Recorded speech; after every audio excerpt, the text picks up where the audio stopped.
Jess. So last week's episode, we were still on the bridge, and the bridge was very quiet, and it was quite clear apart from the blood that was splattered all over it because of our combat. Anya is very traumatized because of what this Aurelia creature had done to her. Basically gave her back this memory that she didn't really need. Basically traumatized her. So she gets really upset about it, but she tries to hide it from Eartha and Samura because she doesn't want them to know, possibly, or yeah. So we make our way back to the campground. None of the people at camp question our state and perhaps believe we're just weary from the walk across the bridge and not that we've been in combat. So we all go to our respective tents and we all go to a much needed sleep. Eartha and Anya have a very restful night. However, Samura has a sort of dream/nightmare. Nothing really happens, apart from that he sees a vision of a female silhouette with a floodlight beaming behind her. The dream is more of an image. There's no motion in it, except for the motion of the lapping water at her feet from the ocean waves, all the while pictured on a starless night. Samura then wakes up with much confusion and believes this to be in resemblance to that time he was kissed in his sleep. He believes that a goddess is watching over him. Samura packs up his belongings and he basically gets changed and he kneels down to pray in front of his tent. The stone scoffs at him and asks what he dreamt, to which Samura tells him, and the stone reveals that Samura had died for 3 minutes in his sleep, saying that 1 minute he was gone and the next he was back. Wade, the stone, says that it's very concerning and Samura should try to stay away from the situation as much as possible. So the morning is quite bright for once and it's slightly warm with a chilly breeze. Eartha wakes up to Jade towering over him and then Anya wakes up. I like how we're just calling him Wade now. I guess that's cool. Yeah. They all discuss how they're going to take on 7 Keys Masters and then it's not going to be easy. Samura gets a shock when a face jumps at him for a split second, to which Samura says to the stone, "Did I die again? Someone jumped straight in front of my face." The stone shrivels in appearance. The stone doesn't seem to know what is happening to Samura and almost becomes helpless to help him.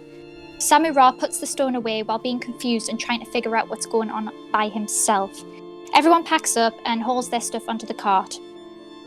In the campground, there's lots of merchants and traders passing through, jumping from place to place. Eartha buys a longsword and Samura works on Eartha's shield. Samura turns Abba back into a frog and places him on Anya's shoulder. They begin their journey to Subar.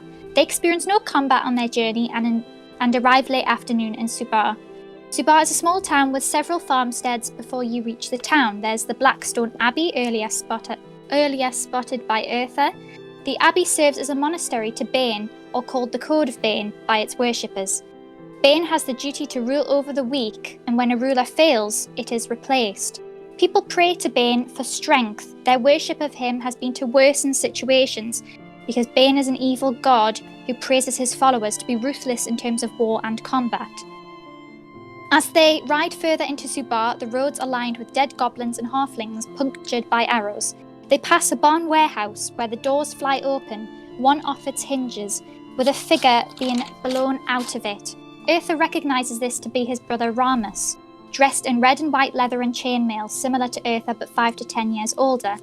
There's 5 were-rats with knives, quite roguish, surrounding Ramus. There's also a mage in a robe with a staff with long white hair stood in the warehouse, laughing at Ramus. Anya and Samura suspect by Eartha's keen interest in what's going on that it's his brother, so they all help Ramus with combat. During combat, 2 doppelgangers appear. The mage vanishes in the middle of combat near the end of combat, but is found and killed through sea invisibility. Ramus was bitten during combat, so he needs to be treated before the next full moon, which is in 5 days, as he'll be cursed as a were-rat. Eartha casts Prayer of Healing on everyone. Ramus runs into the warehouse and releases some people from cages, so basically slaves that were being locked up. He calls for a girl called Fawn.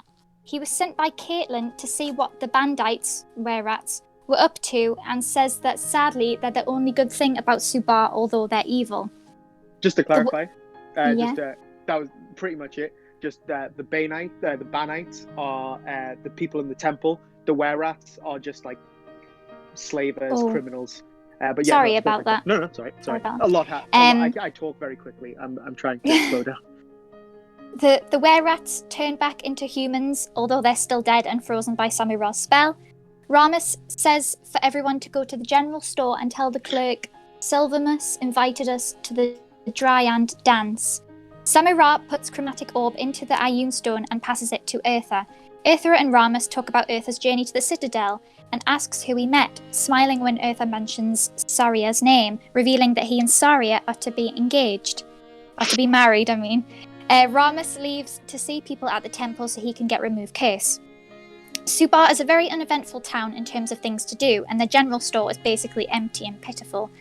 The clerk welcomes us into his store. Samura leaves the shop to contact Ikki to ask where she is and why he left. She replies with, "That makes sense. Shit. 25. Not Neverwinter. Shit. No. We made friends, now kinda adventure-y, but you are main goal." He casts again. Titles are Keysman. Meet me at Baldur's Gate if you can, as soon as possible. Any ideas on where you're going now? Keysman? No. One is Big Woman, Ursa. Other is very, very squishy, Alistair. We left Neverwinter a few days ago, not sure where going. Call soon? Samura walks back into the shop and doesn't say anything to Eartha or Anya. Eartha tells the clerk what Ramus told him to say, to which a door behind the counter opens and an orc leads us down some steps. We follow him into a foul warehouse where we are unable to make a sound due to a silence spell. We see a druid amongst some plants and powders and crates stacked high around us, draped in linens. The druid has his back to us until Samura frightens him with a tap to the shoulder, and the crates start to let out unusual noises, which raises suspicion there's creatures inside. He directs us to a table layered with drugs and says, "What are you here for? Take your pick." He describes them one by one. Chancel for thieves in the dark, heightening the senses at 20 gold pieces. Juan Spear, which increases intellect to +5 intelligence for 2 minutes at 80 gold pieces. Canmarth, which causes effects of expedition's retreat at 60 gold pieces. Vondua, yeah, sure. Vondua, which provides resistance to the cold, but has random side effects for 40 gold pieces. And Ziran, which leaves you dazed for a minute but adds +3 to dexterity for 3 hours. Samura asks if any of the creatures in the crates are for sale. The druid confirms this. Eartha buys some chancel, and Samura buys some Vondria, that one. Yeah. The druid says to Samura, "Your prayers have been heard, boy," possibly referring to the prayers that Samura had made to the 2 female goddesses. The druid reveals that what is behind the curtain may be of more interest to us than what lays on the table. He asks us what foes we have faced. Samura reveals that Eartha had met a purple amethyst dragon, but experienced no quarrel with it. The druid seems very impressed. He makes us a deal. He will give a discount on the creatures if we complete him a task. He talks of his longing and desire of the green dragon, and says of one being in the west of the forest of worms, filled with snakes. He asks us to retrieve the eggs just laid there. We say we will think about it. The orc pulls down the linen from the crates. There's an almanag, which is a unicorn rabbit, a bloodhawk, a blink hound, which is a teleporting dog, flying snakes, a mastiff, which is basically a dog, and a lion. The orc then comes out with one more thing, and all we hear is a snap and the clang against the cage bars. We get a clearer glimpse of blue scales and a rhinoceros-shaped head. It's revealed to be a guard drake, which is a small dragon. It shrieks behind the bars and drags its horn across the cage, and that's where we left off. Yeah, thank you very much.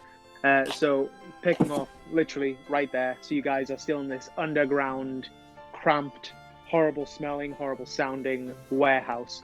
And again, I want to clarify, none of the creatures in here, these creatures are kind of in a semi-comatose state in their terrariums. They're in these magical terrariums. They don't seem to, a lot of them, except the guard drake, don't seem to have much concept of what's beyond the terrarium. They just think they're in their own environment. This kind of magical environment moves with them. And yeah, as you're kind of just inspecting, you've just seen the guard drake. this druid figure who you've been interacting with is just kind of looking at you expectantly, waiting for you to choose something or state your interest. I'll take a Bloodhawk. Oh, and he kind of like backs up, scrubbing his hands together, and he puts his hand on one of the Bloodhawk's terrariums, and then he's got like one hand resting there, and then he looks at you. 125 gold pieces. Or you can do the job and take a discount. How much is the discount? I'll give it to you for, well, if you get me an egg, I'll give it to you for 50. An egg's worth a bit more than 50. Come on. I mean, this is an egg of a dragon. This isn't something you just come by. Oh, so you don't want the monetary reward either? Okay. Oh, I didn't know about that. Fine. No, it's quite all right. I mean, I was going to pay. Better deal. It's going to pay the 120 anyway, but you know. What do you want? You can either take the monetary reward I had in mind, plus a little discount, or you can take a full discount and no monetary reward. What's the monetary reward? Well, you'll find that out when you get back. But it will be very fitting, I promise. I'm going to turn around to Anya and Samara with just puppy eyes. Oh, do you need money? No, I've got plenty of money. I'm just going to look at them with puppy eyes and see what they say. Just sit there and wait.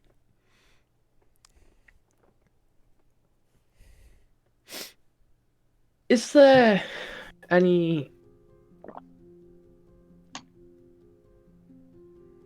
I'm just gonna nod my head at Ufa.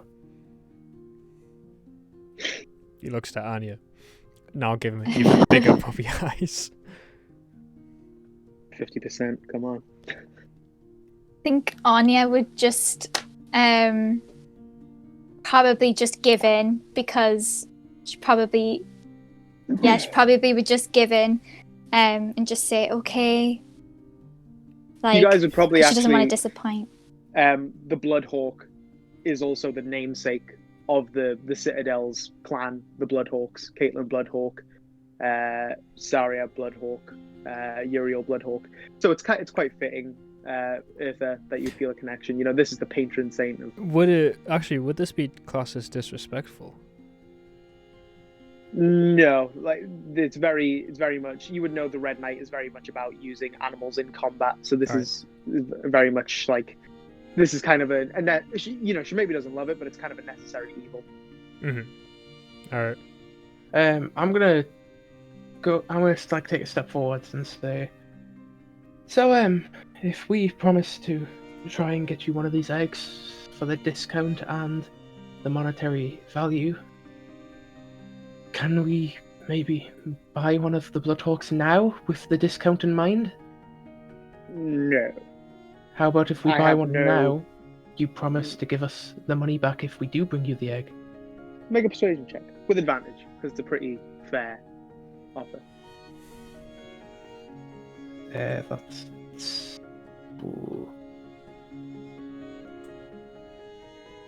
21. 21. Yeah, that sounds more than fair. Of course, if you recover an egg, I will return to you 75 gold pieces, young man. I'll just tap Ufa on the shoulder and take my step back. Alright, that's a deal. I was doing the maths, but yeah. So you're handing over the money? Yeah. Pockets it, and he kind of like, some energy suffuses from his arm, and the terrarium unlocks, and one of the Bloodhawks kind of jumps onto his arm. Irtha, you're probably wearing gauntlets, so you'd be alright. The Bloodhawks, and he kind of gestures to the Mastiffs. They're the only trained things. They might be difficult at first, but they're at least more trained than the lion. And he kind of holds his arm out to you, Irtha, expecting you to do the same. Yeah, I'll do that. Yeah, I'll Yeah, hold my arm out. the Bloodhawk kind of flies briefly across to your arm and settles. Your gauntlet's probably at least as thick as a falconer's. It's meant for armor, so it's not intended for like as a falconer's glove, but it's thick enough so the Bloodhawk can rest pretty easily. It, like you said, it's trained, so it knows what it's supposed to do. It hasn't taken a particular liking to you yet, so like if you want to get it hit or something, it might like jump ship. But like you can try and get it to like you pretty quickly. Giving it treats, being kind to it, stuff like that. But yeah, it's just kind of like its head's just kind of flicking around as it jumps onto your arm. It's not giving anything much mind. It's just kind of investigating its surroundings. Right. Is there anything else? Ah, I got nothing. Actually, do you sell treats? Like small bits of meat, that kind of thing. You can give it drugs if you like, but I wouldn't recommend it. Nah, I think I'm good with that one. He kind of, very good. Let's go. See them out. Goodbye.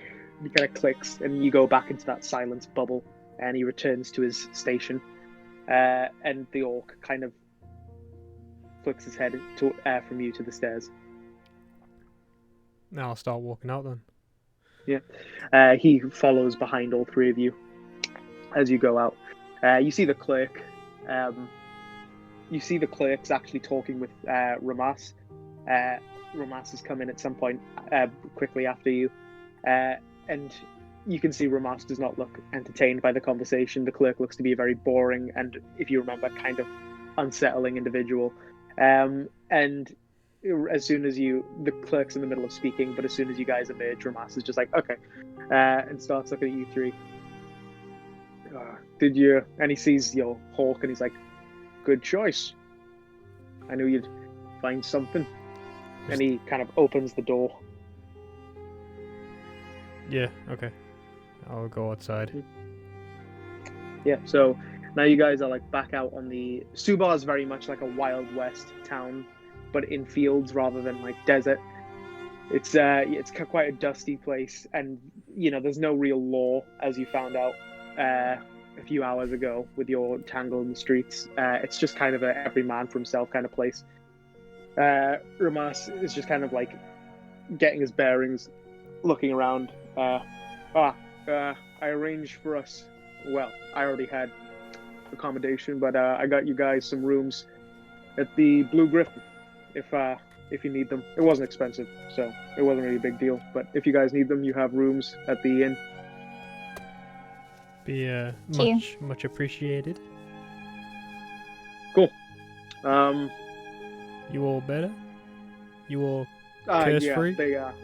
He kind of taps his neck and pulls down his chainmail, and you see it's completely healed over. Yeah, they fixed me up. It's fine. Don't worry about taking it tomorrow. It's fine.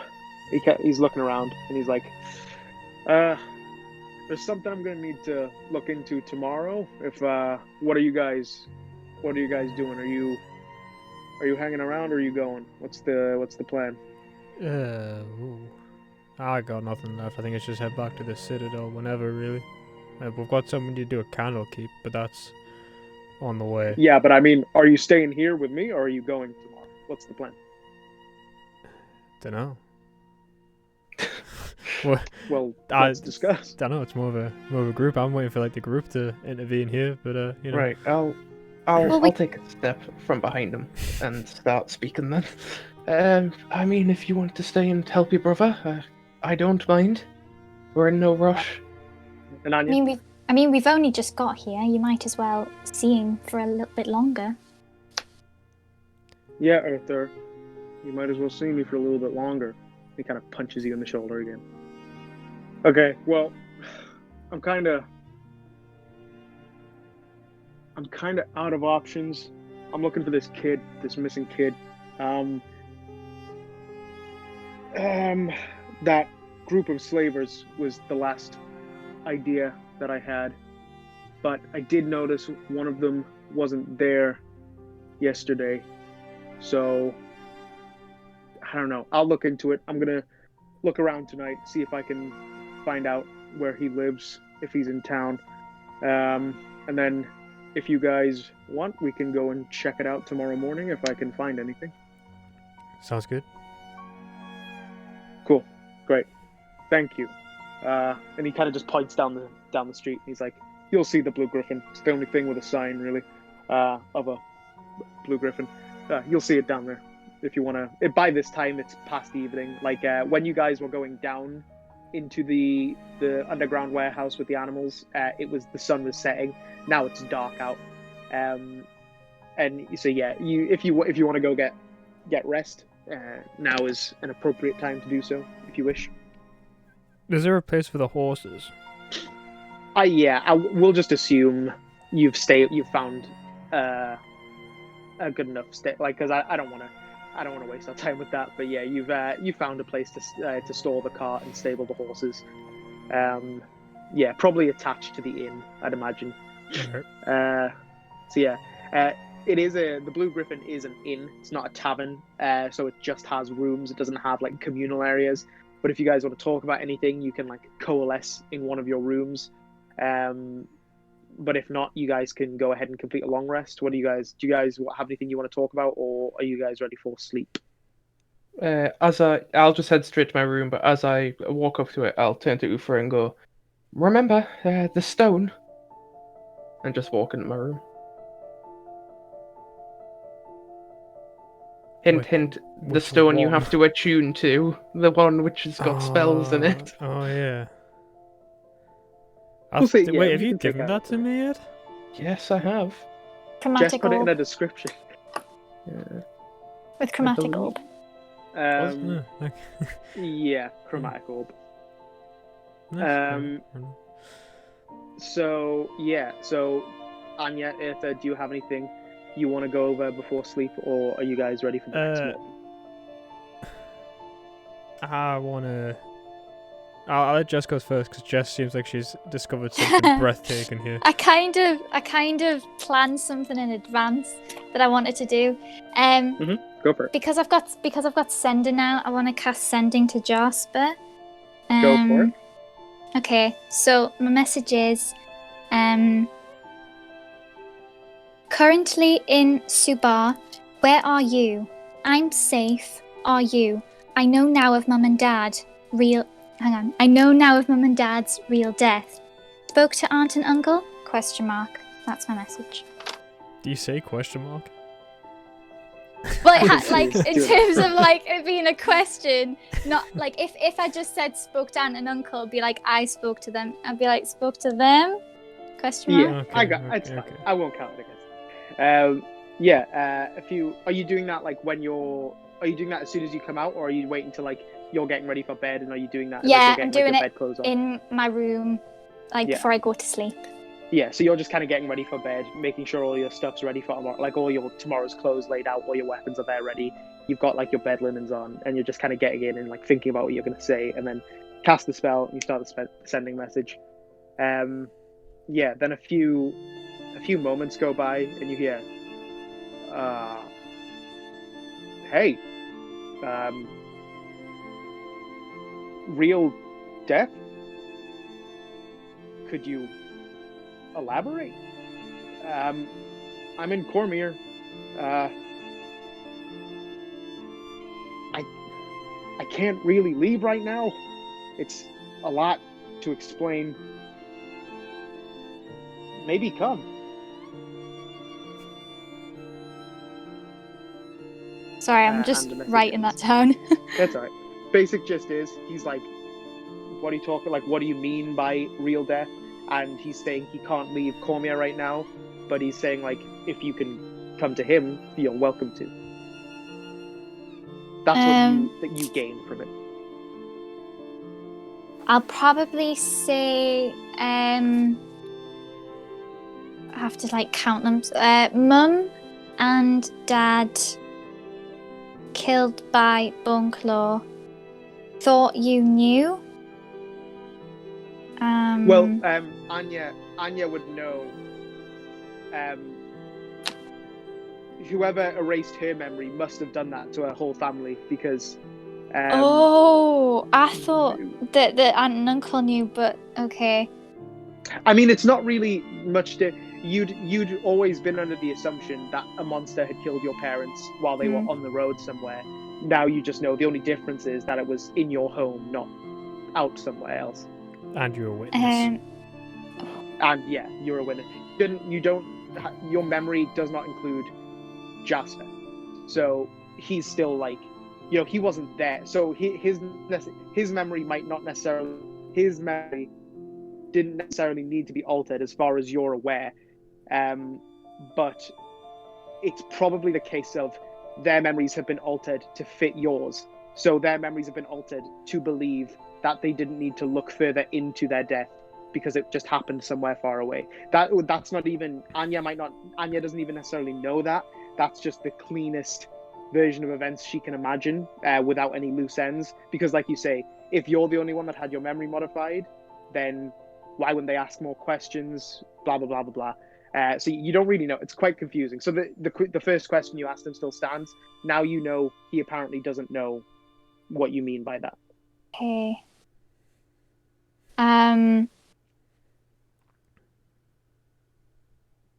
This is a lot to put. Okay.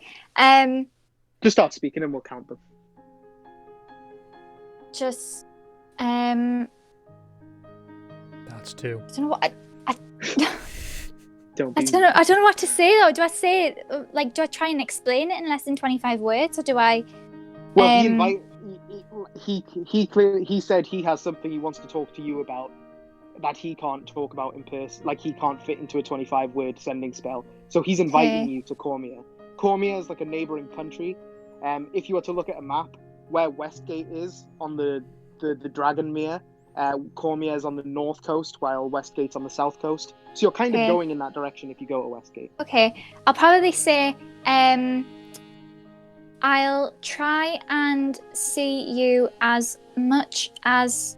No, sorry, as... I'll try and see you as soon as possible. Have much to do and much to see. Keep in touch? ? Yeah, cool.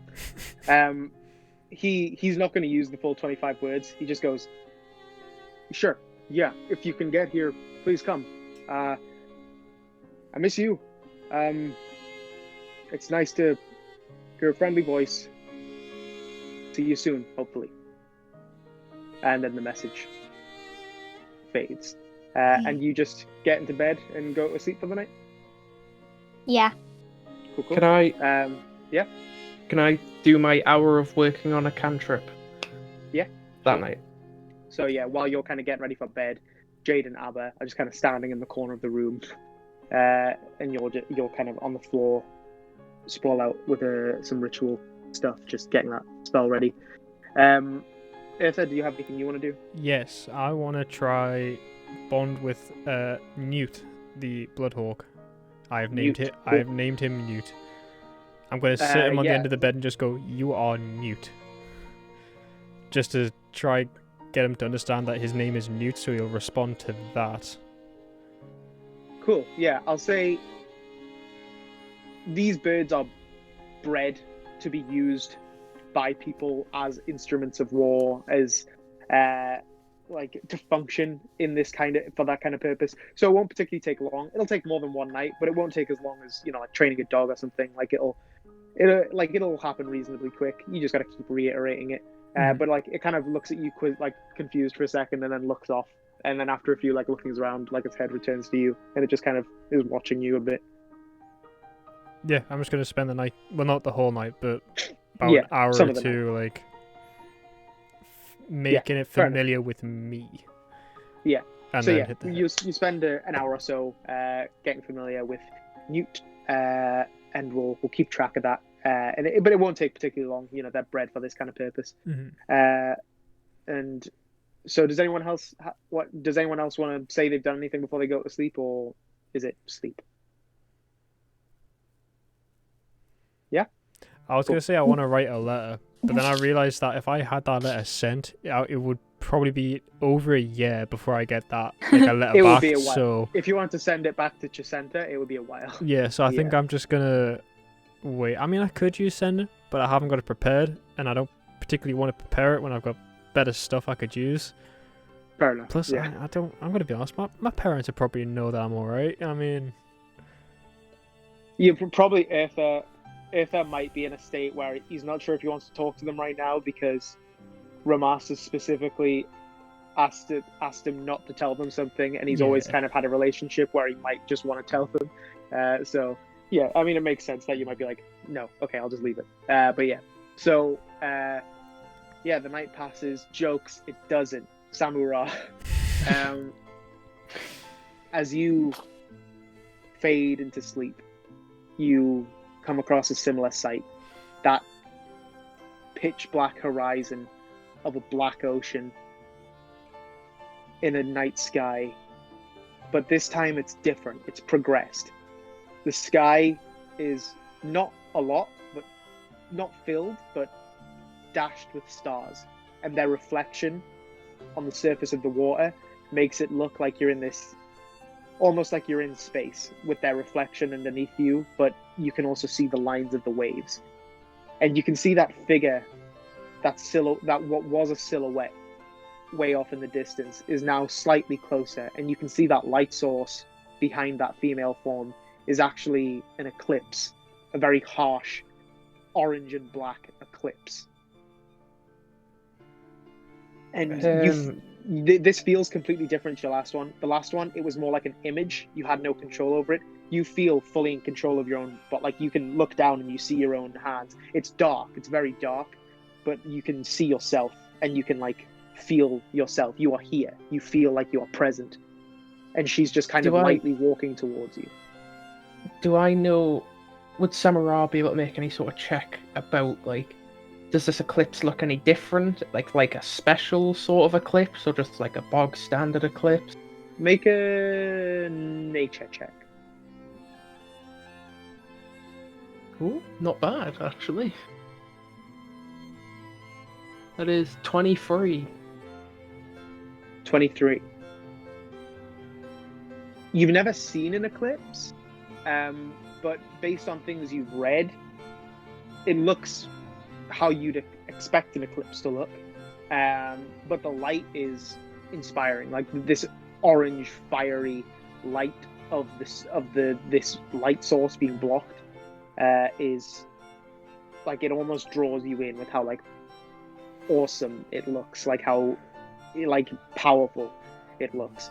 And this female form is just quite far away. She's probably about, like, based on your best assessment, like 100 feet away. Just every 2 seconds, she takes a light step towards you, her feet tapping against the lapping water as she just slowly walks towards you.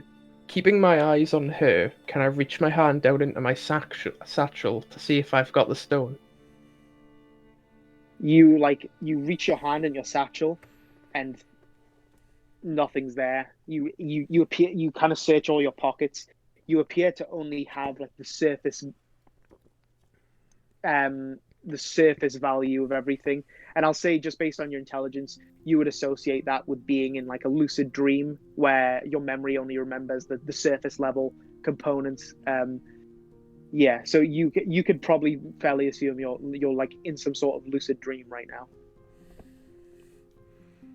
I've got an idea, but it's a terrible idea. They always are. I was gonna say, isn't that every idea you have? I'm obviously, in front of me is like this set of water with like a starry night. Mm-hmm. What am I physically stood on? You're also in the ocean. But it's not like an ocean. It's only an ocean because of you can see it. A mount. Yeah, but like you feel like you're on solid ground. You look down and you can almost like see a surface, but it has no texture. It just looks to be like it just looks like a dreamlike detail. It just looks like some mad conjuring of a sleep state. I'll take a step forwards. When you like accept what's happening and you take that step forwards, your vision is like drawn completely to this woman, and you can see her now in full detail. You can see this woman is in like this black dress, torn in places. Like there's like you can see one of her legs is completely exposed, but this one isn't through a tear. It's just a design in the dress. She's not wearing any shoes. Her skin is like a light olive, like this some sort of light brown. She has, like I said, this light olive complexion. The same shade is on this exposed leg that you can see. She doesn't look like she's from the part of the world you're currently in. She has long, dark hair, jet black, and it almost melts into the night sky. And the smile is really the thing that sears into you. It's like this succubus-like, seductive, very, very offensive almost smile, like temptingly wide. Like succubus is like the first thing that comes to your mind, though physically that's not what she looks like. And in like this dreamlike state, that first step fills the void. Now you're standing completely like right in front of her. Not right in front of her. There's like 5 to 7 feet of space in between you two. You know, like a standard conversation, like at a slight distance. And she just kind of like puts both of her arms behind her back, kind of holding her own hands behind her back. And she's just she starts walking around you in a circle, kind of studying you. Each time her head tilts, like this flow of hair tilting with it and drooping from side to side. It's a very beautiful woman, but like with a lot of the very attractive women you've seen, very menacing at the same time. Yeah, she's not saying anything. I think I'll say, ooh, this is a tricky one. Ooh. Yeah. So, well, I think I can make a guess at what's about to happen. Could I at least get a name before I make a deal?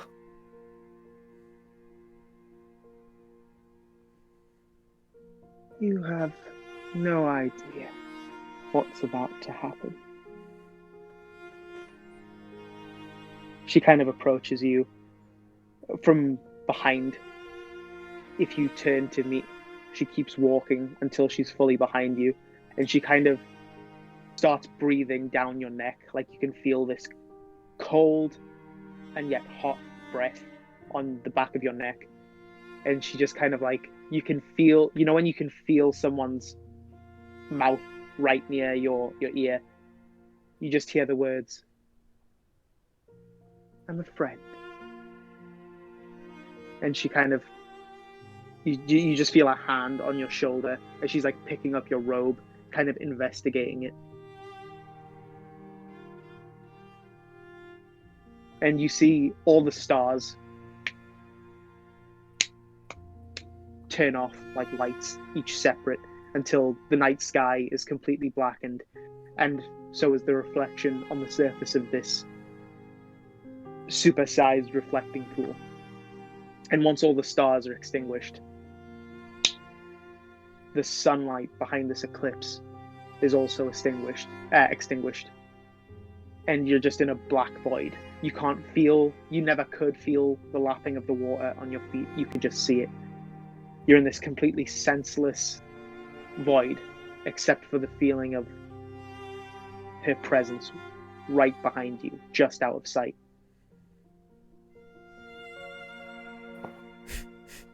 You did, buddy. You did. I've definitely died in my sleep, but I'll say, so, if you claim to be a friend, and claim that I have nothing of your knowledge, what is it that you want? You feel her head, like the bottom of her jaw and neck, rest on your shoulder, and the left side of her head and hair nuzzle into like your neck and the side of your head. I want what any mother wants. And she pushes away from you. You now can't feel her, but you can still sense she's right there. And suddenly you have something to look at again, some visual stimuli. In front of you appears, in this black void, still no light sources, no stars, no eclipse, no texture on the floor beneath you, none of the water that had been there previously. You see a small table, very rustic, equal sides, a square table, 2 chairs and 2 figures, one on each chair, sitting at the table. On the table is a lance board, the equivalent of chess, with red and black check tiles, pieces, game pieces strewn across it. It's mid-play. The figure on the left of this table is a man. He looks to be like in his 30s, maybe 40s. Very jagged, angular features, clean shaven, gelled back black hair, like pressed back to an angular point. You can almost see spikes at the back. Like even his ears are kind of angular, but not elven, just kind of sharp. And his jaw especially is that angular sharp. He's wearing kind of a sleeveless leather vest, kind of a grey undershirt. Sitting across from him is a woman. Looks quite similar to Saria, but it's not Saria. It's a woman with ginger hair, like all the way down, almost to her waist, very curly, vivacious. She's got like some scars on her face. One of her eyes is kind of almost a little bit milky. She's wearing this blood red armor, and they're both just kind of playing lance board, kind of taking digs at each other, insulting each other. And you see this figure in the red armor moves a piece, and this gentleman becomes enraged, and he swipes the board from the table, screaming, cussing. And like before his arm even reaches the full length of the swing, it's already rematerialized on the table. All the game pieces as they were, nothing's changed. And she's just kind of laughing at him, like calling her like, "Did you really think that would work? Sit and finish the game." And he's kind of like, he's standing, and he begrudgingly takes the seat again and starts like running his hand through his hair, almost messing up the gel-like press. Like now there's like a tuft standing at the side from where his hands run through it. You feel this presence behind you again.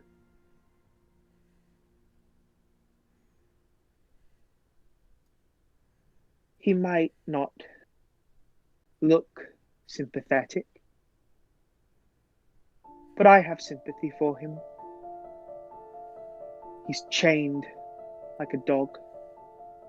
And you can now see this male figure, even though he'd stood, he's got chains on his ankles that trail off into the darkness until you can't see where they lead. The woman in armor doesn't have the same. She has no shackles or anything like that. And the voice from behind you says, "I know what it's like to be chained."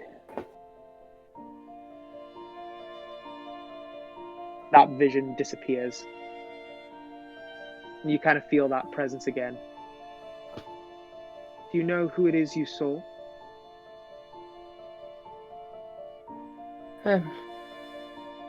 No. You feel that the head creep to your right ear. That was Cyric. And then the head moves to your left ear.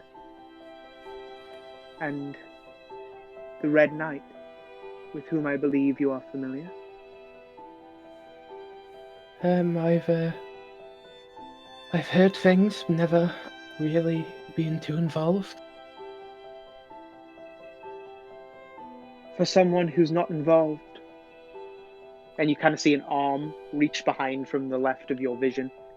You see she's holding one of the game pieces, one of the lance board pieces. It's a red piece, one of the Red Knight's pieces, and you can see it looks exactly like you. It looks carved to be, it's made of wood by the looks of it, and it's carved to look similar to you.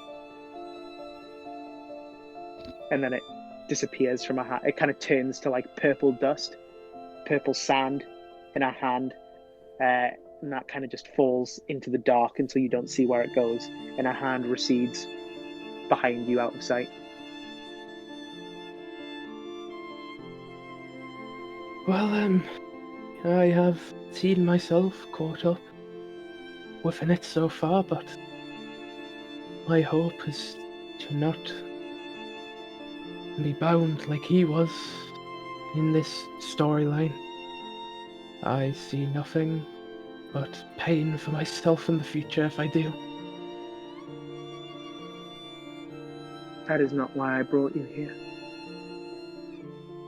And you see, now you hear movement behind you, and you kind of instinctively look around, and because you see like this bright light, and it's another manifestation, vision, whatever the previous thing had been. But now you're not in a black void anymore. You're in a desert. Yellow sand underneath you, humid air, bright blue sky, no clouds in sight, just blue and yellow. And you see what looks to be some sort of excavation in the desert. You see like wooden rigs, wooden platforms around some sort of large pit. You can see some sort of sandstone brickwork down in this pit. It looks to be excavating something. And you recognize someone who's kind of ordering people with pickaxes. It's quite a big excavation. There looks to be like a few dozen people working here. And the person who's ordering, making orders, kind of telling people what to do, you recognize that to be Avirandax. And you also see in full color, standing next to you, this woman from your dreams, whom you've just been conversing with. You see her just standing next to you, as though she was there,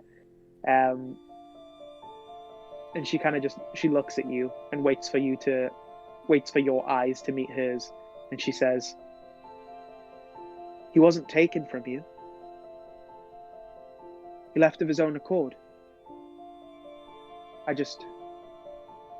thought it was time you knew that." Why should I even believe you that that's actually him there? I mean, Damon's done it. I presume many more can. I mean, I can do it. You see this smile curl back across her face. "I am no Cambian pawn in the service of Cyric the Mad. I am something far greater, and I am no friend of Avirandax Stormscourge. And you shouldn't be either." That man raised me when no one else in that town would have. And anyway, Cyric, well, I don't know who you are a friend of because you won't tell me your name. All you need to know is that I am a lady. I am the Dark Lady for now. And when you have earned my trust, and I have earned yours, then perhaps we can exchange names.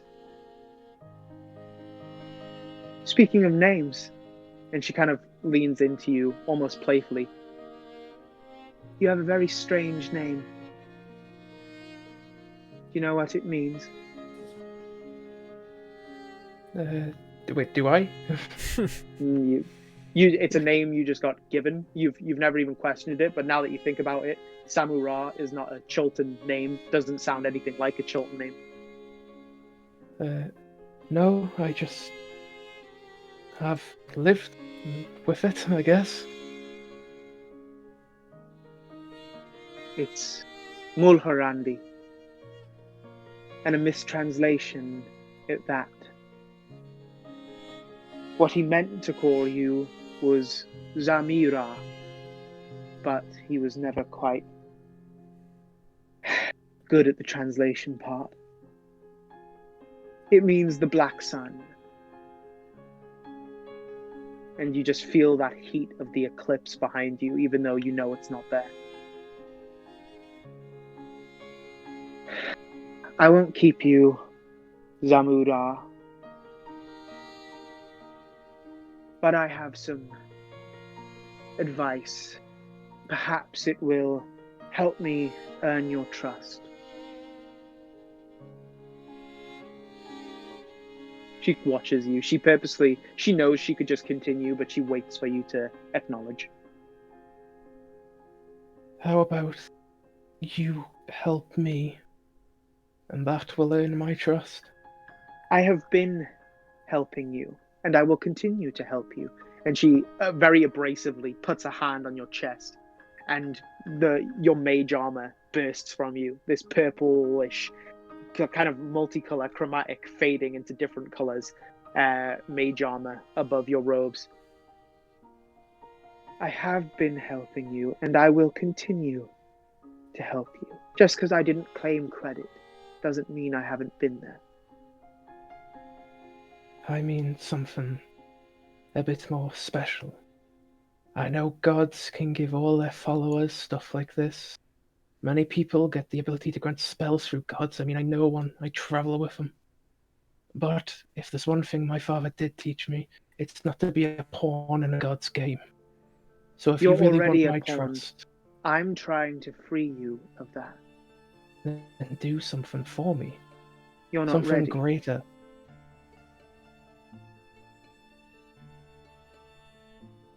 Just to clarify, Samura's probably not smiling.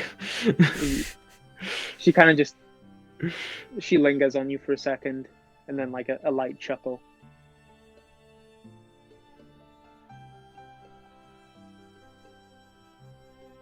You're not ready for the big leagues, Zamira.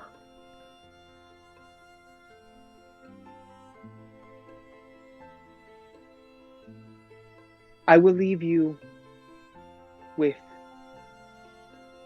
some advice and a promise, though you will not be able to act on it yet. And she leans in. You're not strong enough, and I do not mean that as an insult. You're just not strong enough yet, but you will be. I have seen it.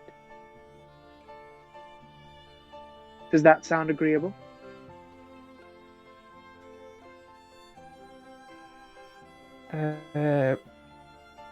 Somewhere I'll turn back. Well, just look at her and go, I will agree not to outright cut you off. Sort of saying. Say again, sorry? He'll basically say like he'll keep an open mind about the situation for like as an exchange, but he doesn't agree to like be a servant or pray or out like that. I'm not looking for a cleric, Zamira. I'm looking for my chosen. I'm trying to choose you, but you're making it very difficult. Very well. You're lucky I enjoy the chase. You see this vision of the desert fade, and you almost feel like for a second Aberondax is looking right at you. And he's the last thing that doesn't fade before it's just darkness again. You can just see her kind of standing a bit in front of you. Rallianate's brood is multiple eggs large. There is not just one. When you find her brood, you should make sure to consume one of those eggs. You'll thank me later. And she kind of you feel like one of her hands kind of ruffle into the side of the feathers on the side of your head, and you feel that familiar cold kiss on your forehead. And you fade back into sleep. But you made a pretty good argument, I guess, there, Samura. So basically, what she's going to say to you is, she doesn't say this, you just kind of, when you wake up, you have this understanding, you just understand what she's promising you. the next time you level up, you can choose to sacrifice that level up and instead gain an ability called Dark Embrace. While completely in an area of dim light or darkness, you can become invisible as an action. You remain invisible until you take an action or a reaction. You can do that infinitely, no cost. Okay. Dark or dim light. You just, when you wake up, you understand that that's what she's promising you, as well as the strange cryptic hint about consuming one of Rallynate's eggs. Can I just ask? Does Samura know about Rallynates? Or I believe like, the is wizard it told you the dragon's name. Yeah, He- the druid. Yeah. The druid told us his okay, name. so it's right. Okay, I presumed it was that dragon. I just didn't remember, to be honest. Right. Yeah, As I wake up, I'll kind of like, lying down on my back, and like the same way like a vampire rises from the tomb, like my legs stay perfectly still, and just my chest upwards, just 90-degree, just slams straight up, just like panting for breath, and then hands straight in to grab the stone. Where do And you as I keep grab him? it, I'll go. It's on my satchel, but I sleep in my clothes because it's such a mess on to get my Dude. wings in on and out. Do you not take your bag off though? Your bag's not going to be hard to put on, right? He would at Well, least I'd be only by lit- his bed, so you can Yeah, like I'd only- you dive in. also- You have the stuff. And as I grab the stone, did I die? What? No. Why? Did you dream again? I more than dreamt. Well, you didn't. I didn't feel your connection dampen, so not as far as I know. And I'll like get out of bed and start like just like walking back and forwards in the room as I go. Yeah. Yeah. I met the woman, a god of some sort. She said something about, for now, she will not reveal herself, but the darkness or the darkened one, or something like that. And The correct basically, name she's would be offering me helpful, power. Samura. Yeah, well, she wouldn't give me it. The only No, thing she gave me whatever was name she gave you, we can't do research with a paraphrase. yeah. I want to Dark say Lady. that Sam. They. Okay, I know it. Oh. I'm thinking Samurai will have forgotten it in the panic. I'll say you can, if you want to role play it like he's forgetting, but you can remember it for like when you want to do, if you want to try and do research on it at some point. I'll roll a 20. If I get above 10, I remember the name. I got a 15. So yeah, I'll stop for a second. The Dark Lady. Well, if it is a god, they often have multiple names, multiple monikers. So we should do research. She's promising If me we're powers. going to Candlekeep, then that would be the optimal place to do it. I've heard in whisperings. Yeah, I'll just carry on like rambling. She's offering me power. She told me to eat one of the eggs of the green dragon. It's very unsettling, and it sounds like you found yourself a rather dark entity. I fear the fact that I did not find her. Yes. All the more unsettling. Well, we know I'm gonna put like we have a my name, satchel like at least. I'm gonna put my satchel like properly on, and walk out my room just like with my hand on the stone, but I'm like not explicitly talking to him. And I'm gonna walk straight up to Ufa's room and try and open the handle. And if it's locked, I'll knock on the door. I imagine it's probably locked. So, Ufa, like you hear someone rattling at your door, and then I'll draw my sword. that wakes you up. Yeah, I'll draw my sword and go like slowly open the door. You see a colourful bird. As like the second the door gets like an inch open, I'm like bursting through it. He skewers you. Cuts your hand off. Come in. I have some I have some questions and I need the answers. And like before you even get to word in, I'm just gonna keep like rambling. Your Red Knight, whatever you want to call her. She does she still torture Cyric to this day?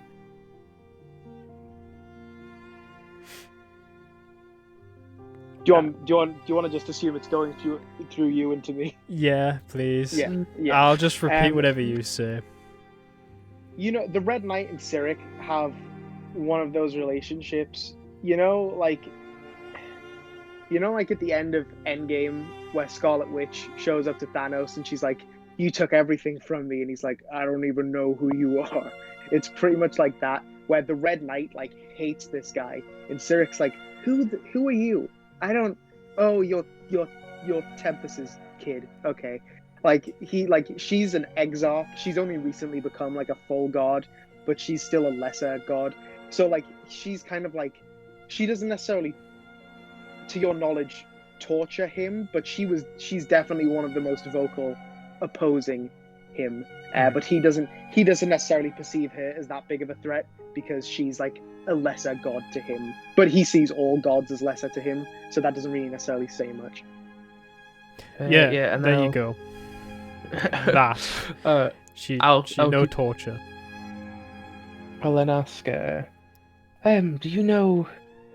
I mean, he's locked away, I know, but is there any way that she can get to him and still commute with him and still force him to? You like the I actually was the weird name of the weird chess again. Whatever that is. Yeah. Does she still manage to play? Common words. Force him to play like Lance board? Not to your knowledge. No. You think that sounds more like a metaphor that they're in a clash of interests? I'm assuming what you're going for, buddy, is Cyric and my god are having a huge chess game, and we're the pieces, buddy. Every move we make is probably dictated by them, and we're basically walking on the field, or the board, as you want to say. If Samurad describes his dream in detail as a cleric, that's probably what you would glean from it. Oh shit, yeah, I didn't see that. I take that back unless you tell me that, but... I mean, that's what he's doing. He's describing his dream quite in detail. I'm telling you everything apart from like second vision onwards. I'm leaving out. Okay, that's fine with me. So I'm just telling you about that, basically the first vision. Just this, the lady, dark lady, came and is trying to, I presume, some sort of trickery. I was always taught not to trust the gods. Some gods I would agree with, but some gods can help. But the way you're describing her, I'm assuming she's on the one, not to trust. I mean, it's up to you, fully, but just don't make the wrong decision that you get stuck in, buddy. I mean...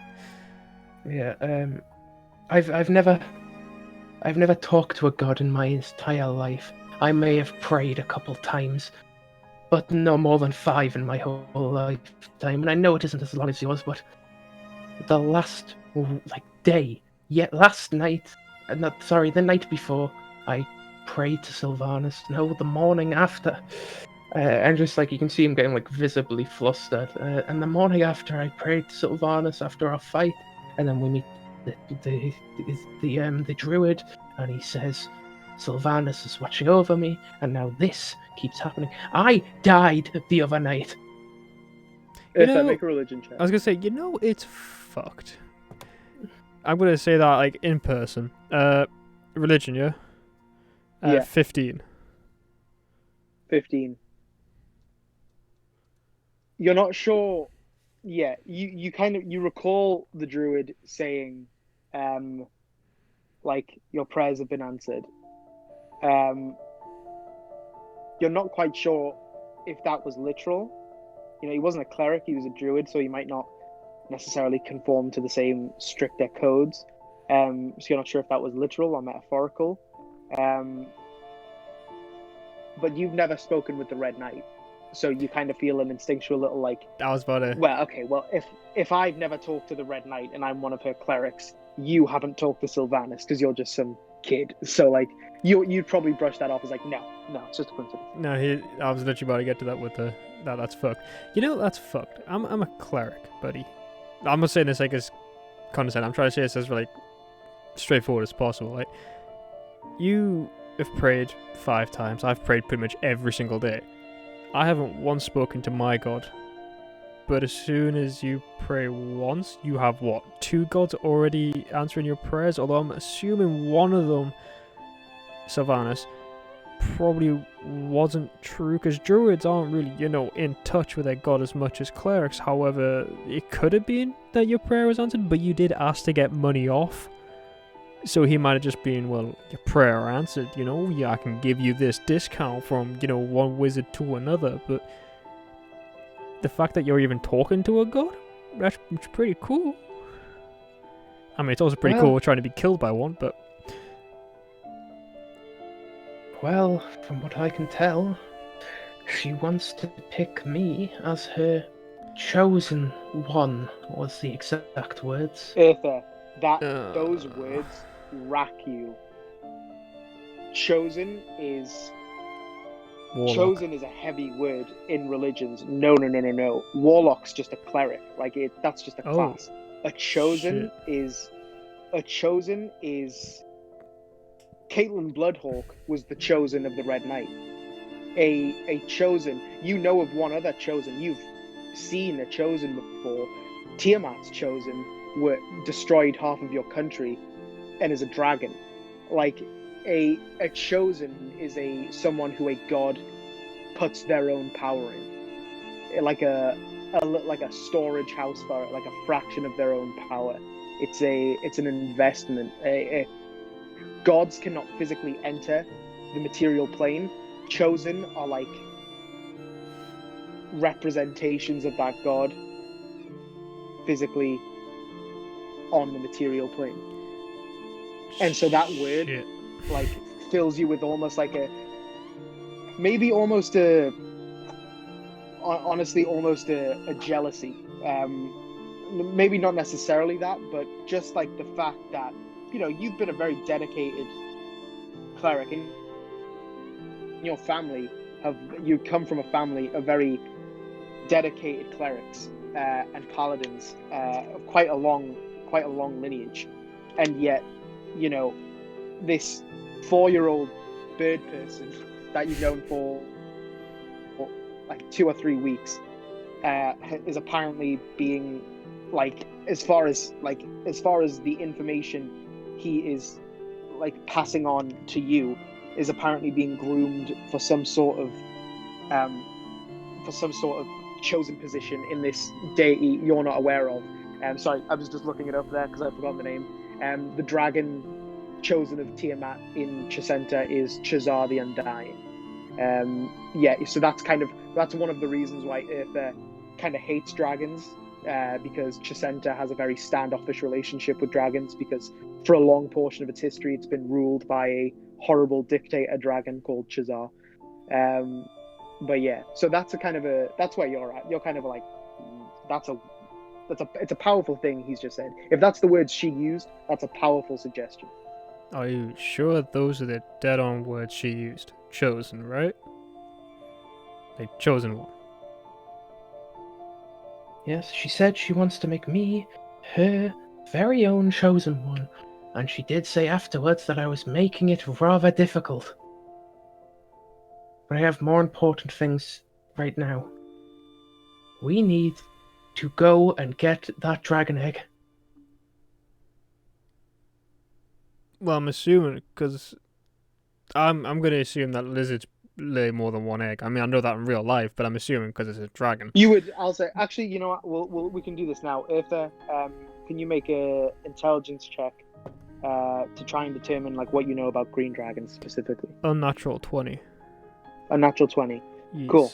You know green dragons all dragons are dangerous. Their specific brand of dangerous is they're the the silver-tongued dragons. They like to infiltrate and poison minds and turn people against each other. They like to poison. That's their element. They are poisonous dragons. They like to poison things. Their specific treasure that they like to accumulate. Dragons love to hoard treasure. Each one likes a slightly different thing. One of the main thing that green dragons like to hoard is sentient creatures that they collect and bend to their will. And then if they step out of line, they're just instantly discarded and killed. You also know they collect some other minor things.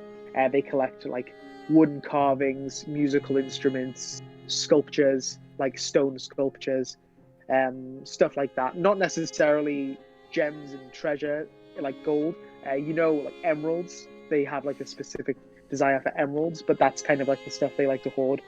The Forest of Worms is a very fitting place for a green dragon of this age and size. Their domains are typically rule over whole forests, but they have a specific den or lair in that forest. Usually some kind of water feature, often associated with like lakes or waterfalls, somewhere where they can kind of soak in the water and rest as well. Usually that's where their hoard would be kept. There's also kind of like a lot of their lairs or domains are kind of like, there's like oftentimes a mist, kind of a light mist, or like a shroud of fog in the region. That's kind of the extent of what you know about green dragons specifically. So you desperately want to get this dragon egg, right? Well, I need more than one. You would, to answer your original question, you would know a brood would probably be between at least like 3 to 6 eggs, you'd assume. Well, you got 3 to 6. Well, why do you need more than one? Bearing in mind, I'm assuming these are large, right? Probably about that big. Yeah, it's probably about the size of like a watermelon. That's not too bad. It's not too bad. I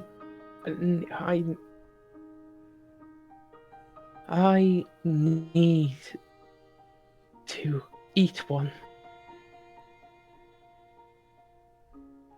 Come again? I know it sounds crazy, but this god did claim to be more on the side of motherhood.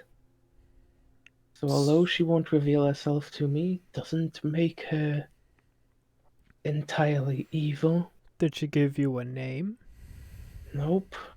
Apart from the Dark Lady. Itha, make a religion check with disadvantage. Got worse as I rolled. 7. 7. Not ringing any bells.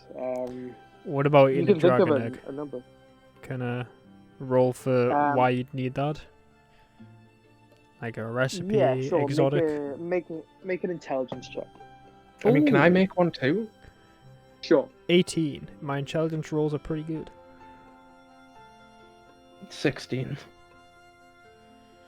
You've both never heard of a specific ritual. Yeah, it's probably one of those things that in world, kind of like, eggs are a normal food.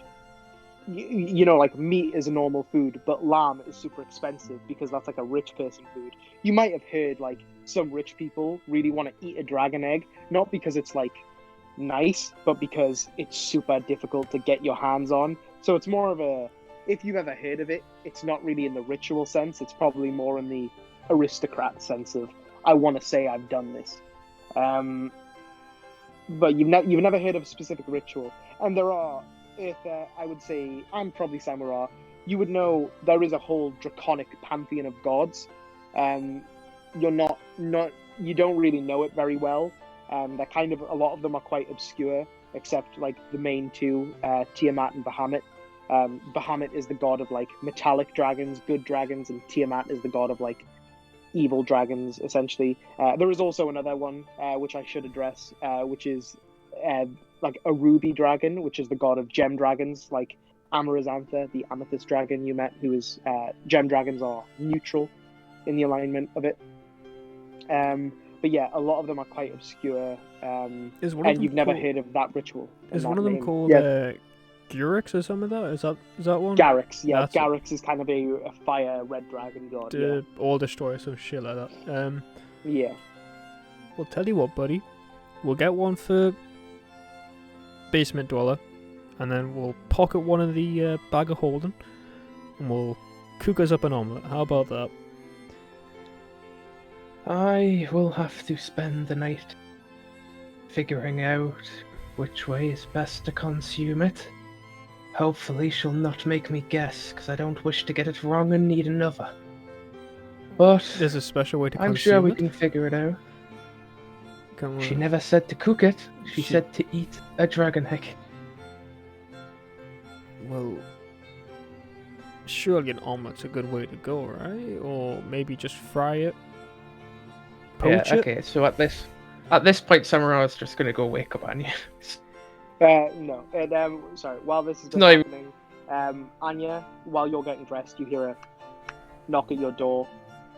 If you answer it, you see Ramas, and he's like, "Oh, sorry, I didn't know which rooms people were in. Do you know where the others are? Are they still in their rooms?" Yeah, they're still in their rooms. Okay, I'll go wake them up as well. He knocks on. You see him knock on Samura's door, gets no answer, and goes to Eartha's. While you guys are at that point in your conversation, you hear a Speak of the devil. Open the door. Oh, wait, before he opens the door, can I quickly point my finger at him, cast a message, and go, "Not a word to anyone but Anya." So as you open And the I'll door, open the door. and Ramas is like, "Morning." Okay, and he kind of shouts down the hallway as well, so Anya can hear. Okay, so I know where he lives.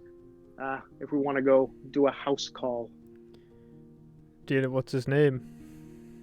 Luca, he's a real son of a bitch. Probably the worst one of them. Well, maybe that wizard guy was a piece of work too. You know, they're all slavers. None of them are great, but this guy has kind of a reputation for being a real dirtbag. So I'm not gonna feel too bad about whatever happens today. Yeah, no worries. I would like to, as we're going, I want to make sure I'm holding a straight piece of iron, I believe. Cool. Yeah, just one of my We'll see if nails. that's outside. worries. Yeah, I'm gonna. If we are heading out, I'll, or even if we're just wherever we are, I'll say to turn to Ramas and go, just a quick question. I presume you told us to go down to that place with the druid. Have you tried out the supplements before? God, no. I would not trust anything that guy gave you. I more thought you might have, and he kind of looks mainly at Eartha, but kind of motions to the rest of you. I more thought you might want some, I'm gonna start furry friends. looking around, not even making eye contact, just looking other places completely. Just because I did buy drugs when I probably shouldn't have. Can I, at this point, as he's saying that, can I pull out my drugs? Yeah, so you and I'm bought gonna- one wear. Yeah, and I'm gonna say to him, yeah, that would be very silly. And I'm just gonna try and pull them out, take a step behind the three of them, and then start consuming them as quickly as possible to get them out of the way. So you were told it was powdered, so it's powdered, and you inhale it. So you kind of inhale the cloud of it. So is that what you'd like to do? Yeah. So you kind of you hold it in your hands and you kind of puff it into the air and start inhaling it through your beak. You are resistant to cold for the next hour, which isn't particularly helpful where you're at now, but you feel a bit warmer, and you get a random side effect. So roll a D100. Is Newt with me? Yeah, unless you No, left them. I want Newt to follow. 44. 44. Okay. So for the next hour, your pain and pleasure stimuli have been reversed. So a cut gives you pleasure, whereas a gentle caress would cause you extreme pain. Okay. I'm gonna go. Would I know this? You can probably feel it pretty immediately, like a strange Yeah. sensitivity. I'm going to not too gently, but a little, like a hard but gentle press. So it's like kind of on the close to neutral side, so that it'll only be a little bit of pain when it flips around, and kind of Mhm. brush my feathers to see if it just feels bad or if it actually causes damage. You kind of semi-harshly rub your talon down your chest feathers, and it stings a fair amount. It doesn't do physical damage to you. It just kind of Okay.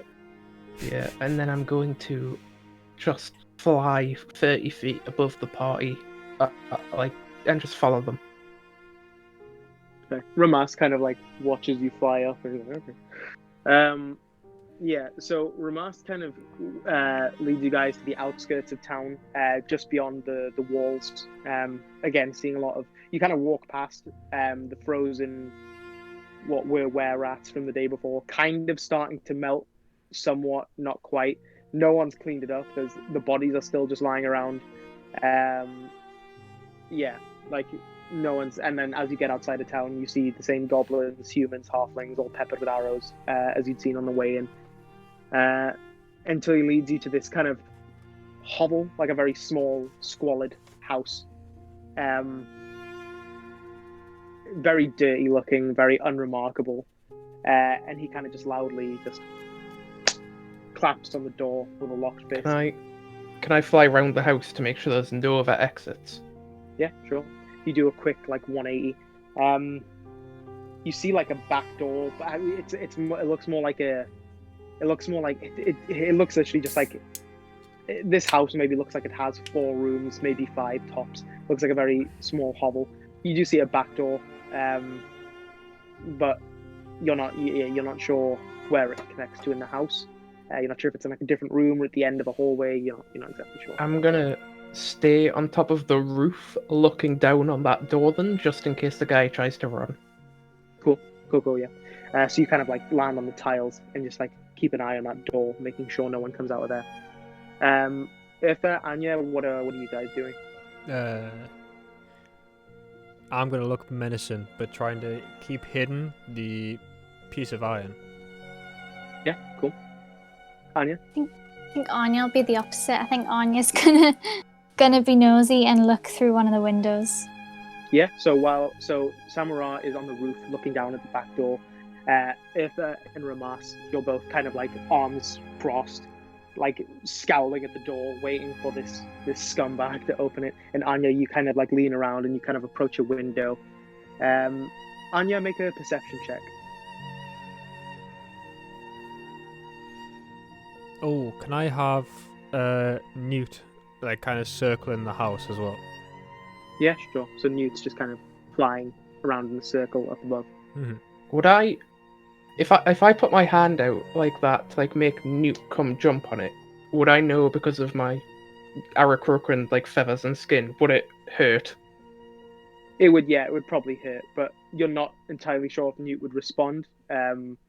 It probably, you think it probably, because of the way they're trained, it probably knows it's trained to go to Irtha, but it's still early, so it might respond to you if you wanted to try it. But yeah, Anya, what was that perception check?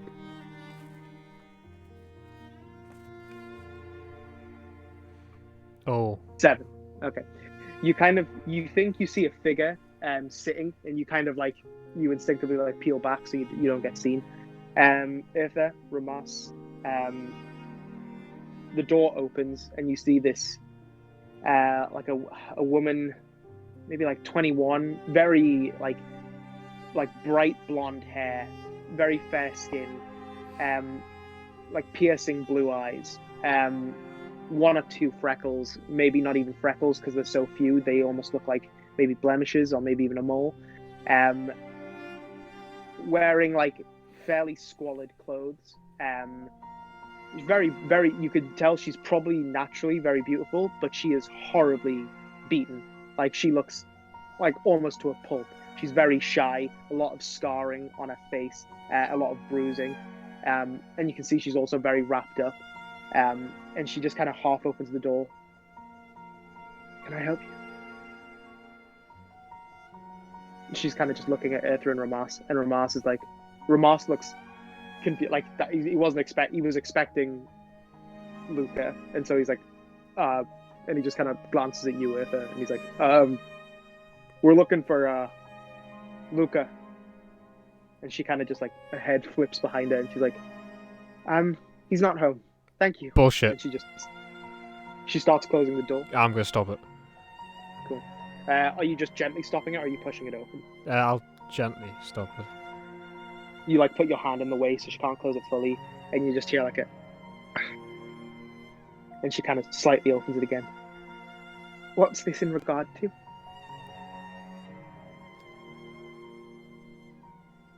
Can I just say, while there's a moment, obviously Jade will be with them, and Abba will be with me. Cool, no worries. So yeah, Jade is also behind Eartha and Ramas. Ramas is like, we're just, he looks very confused, like he has no idea who this person is.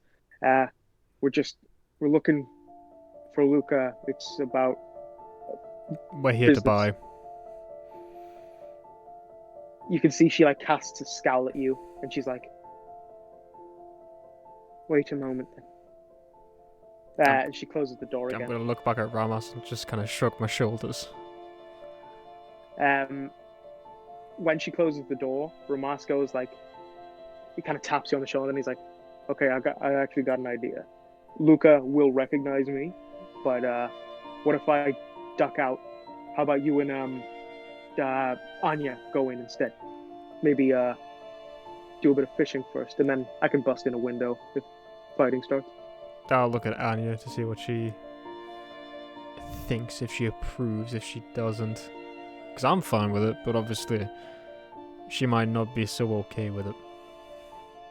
Quickly say, if that woman's already seen the You can tell Eartha and Ramus. She's a slave. She doesn't look like she has decision-making capabilities. I was going to say, I didn't know whether she'd be like telling them there was two men at the door.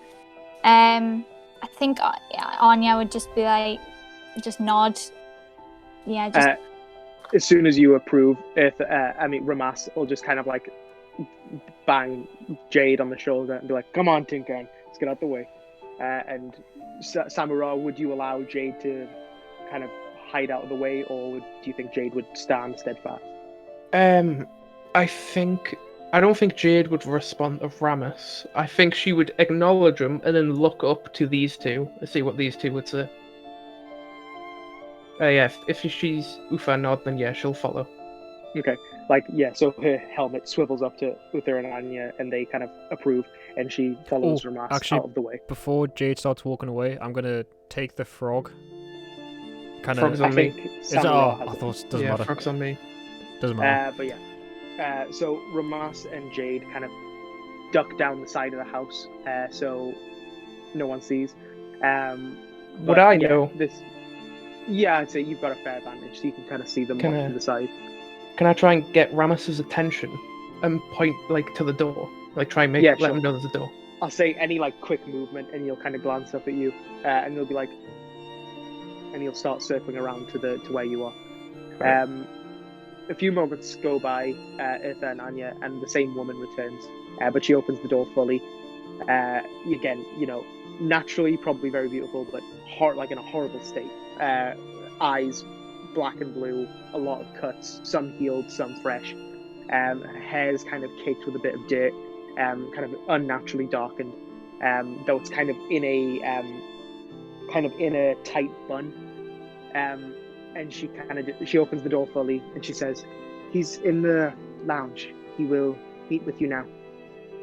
She does glance around for Ramas, but she doesn't look particularly interested that he's not here, and allows both of you entry. So yeah, you guys walk in. She closes the door behind you, and you enter the lounge, and you see this balding, older man, quite large. Some of it's muscle, some of it's fat. quite hairy except on the top of his head, kind of very dirty clothes, missing some teeth, and he's just kind of leans forward in his chair as you all enter, and he kind of like he just kind of studies you both. Never seen you before. Travel quite the way. And what are you looking to buy? Well, what are you selling?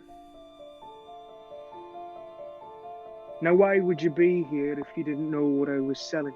Well, I know what you're selling, but I mean, like, surely you have some form of variety, right? Got plenty of variety in our warehouse in town. If you want to visit, we can go and have a look. How long would it take to get there? Well, are you asking that to genuinely know, or because you've been to that warehouse? It's where you killed all those people. Oh, I know. I'm just trying to play the part. Yeah. Not long. 5 minutes or so. You said in town, right? Aye. Okay, that's cool. That's cool. So again, what kind of stuff you selling, you know? Got plenty of humans. 1 or 2 halflings, a dwarf, I think. And a few elves. We're looking for a kid, right? This is to the DM. Yeah, you're looking at Ramas described a little girl called Fawn. What about kids? Yeah, you said that in a very creepy way. Yeah, I know. I was trying to. This is like Netflix's Mindhunter, Eartha Hunter. No, I'm afraid we don't. Last one got sold. Damn. Who to? Oh, my bad. Sorry. Trade secrets. I can't share things like that. You sure? I mean, If I make an insight check. Oh boy. Actually, I didn't realize I had a good plus. That's just 10. 10. Just 10. Now I'll I'm say going to make an if- insight check. Yeah, go for it. I say, please do better than rolling a 2. Ellis, don't you have inspiration? I do, but I don't. Oh, that's really good. I don't need it, okay. Jackson. I've got a We friend. can. Always bring a friend. 23. 23. Eartha, you're doing a lot of the talking, so you're trying to maintain this dance with Luca, but Anya, you're kind of watching him while you're letting Eartha talk, and you can see he kind of breathes a sigh of relief when Eartha's like, oh, sorry, trade secrets. He was trying to think of a reason. You could see him doing the math in his head, like, sold to, like, you could see him trying to think of someone to say, but he was clearly trying to make something up. Okay. No, but really, I mean, if you want to tell me I'm pretty good at secrets, I can tell you a really good one from, what's the place? Baldur's Gate. Yeah, I can tell you a good one from there. You go first, then. See, I know some very popular people were hiding some very important stuff, and they unleashed this iron golem on the upper city. I also know who those people are. If you want to know the name of those people, you know. I heard they have a lot of It's not valuable really stuff. of particular interest to me, but if you want to talk, we can talk. I mean, what else we got? Oh yeah, they're not twins. They're brother and sister. Incest. Kind of like, he's like, why are you telling me this? He's like, are you buying or not? Alright, I've had enough of this bullshit. I'm gonna cast Hold Person. Cool. Does he need to make a check? Yeah, Wisdom. Wisdom.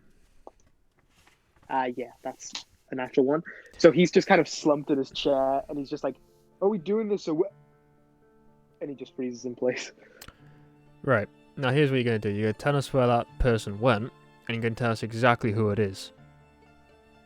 Or I'm going to... I don't know. You see the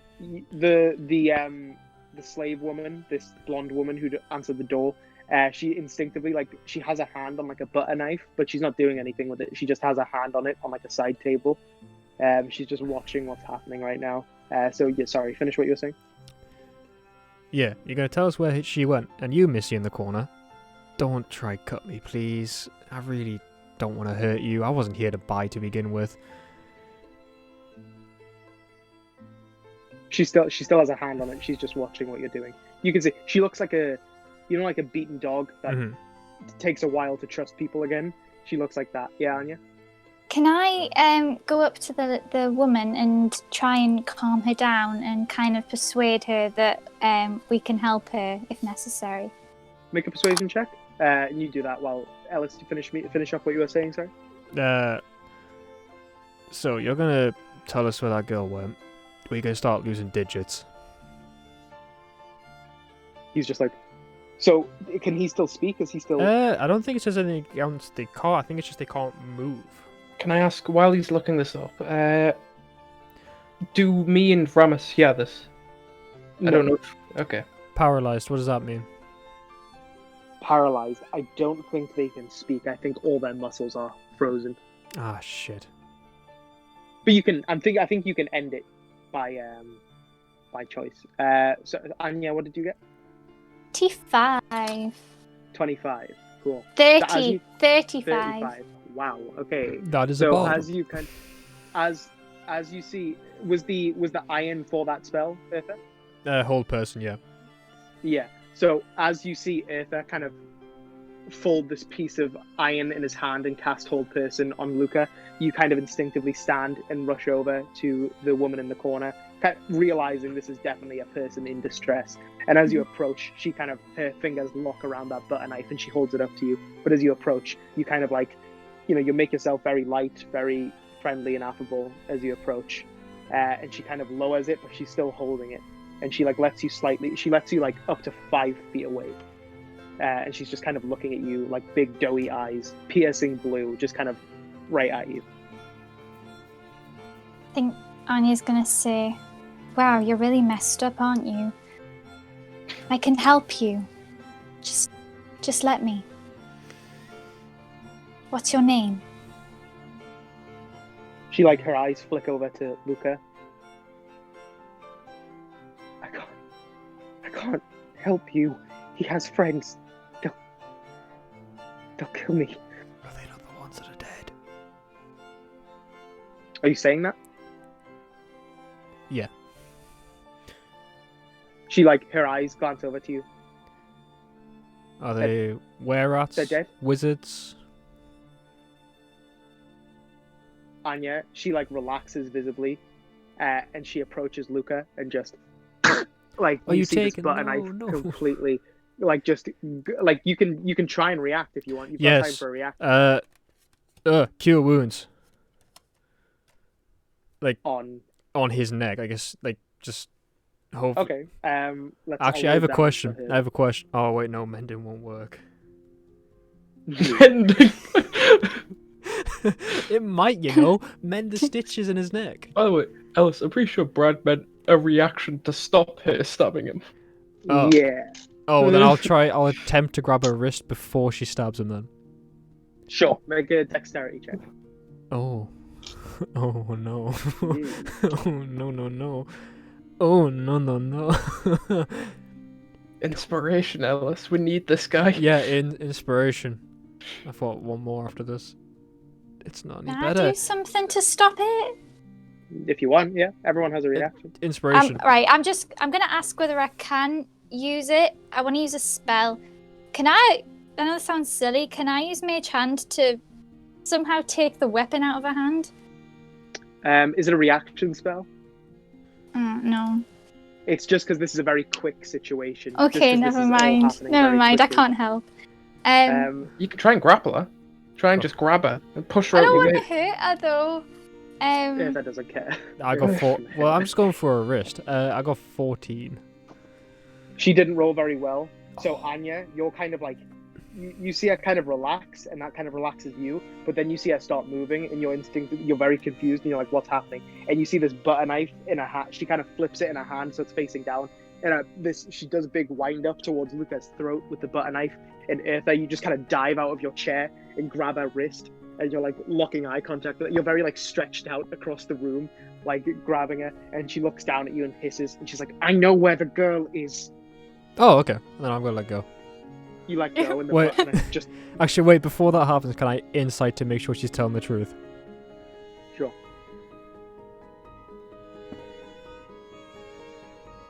16. 16. Yeah. She seems to think she knows where the girl is. All right. I'll let go. Yeah, as soon as you let go, she hasn't lost any of her force. In fact, like the force of her arms building against yours, and when you let go, the butter knife just flies straight down into this guy's throat.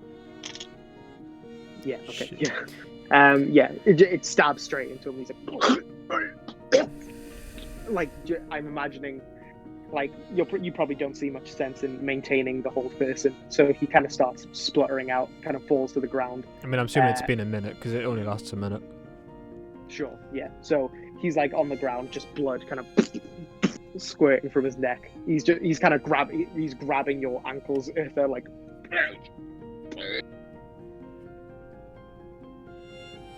That's it. He's just gonna die unless anyone helps him. And she's just kind of got like this streak of blood, like up her face, like this splatter. This. If I cast Spare the Dying, it reduces them to 0 hit points. Can I just use that to say I kill him? He's. Sure, yeah. I mean, he's already bleeding out, so you probably just like stamping on him. Yeah, pretty much. Like you just kind of give him a quick stamp, and you hear him keel, and she's just kind of standing there with like this blood streak across her, and she just kind of like gets a rogue bit of hair and kind of tucks it into the very tight knot she has bun, and she just kind of like.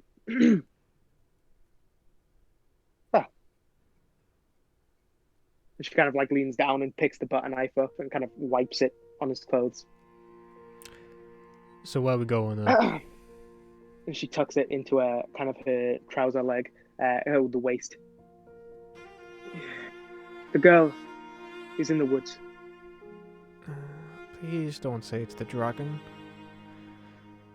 No one who goes in that woods comes back out. So, but Fuck. And she kind of looks in that eastward direction. She says, I have to go. So you've done more than enough. Quite all right. And she starts walking towards the door.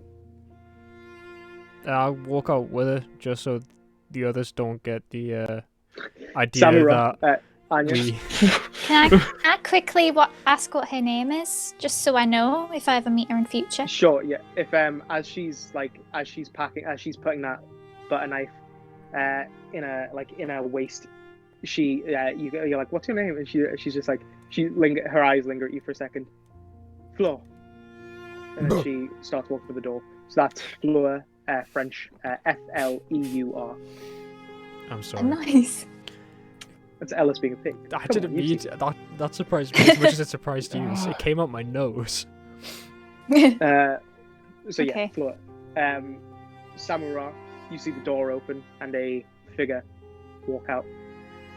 I'll quickly start a Ramus to get round the front, and I'll not like menacingly and like I'll hold my book open, like ready to cast a spell, but like I want to look relaxed and like as if I'm not going to cast a spell. I've just got my book with me, and just kind of like fly down in front of her, got like 10 feet backwards. I'm like, hello, and like as I'm saying that, I presume I'll see Anya and let them do their thing.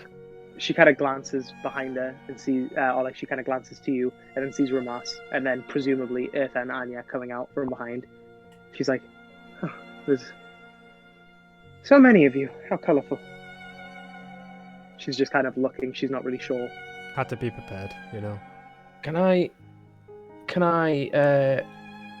grab 2 gold out of my gold bag and I'm sorry, and I'll pass that 2 gold. Kind of looks at it. Every little? Thank you. Your name is? Samura. she kind of it's a lovely name. I'm just checking something.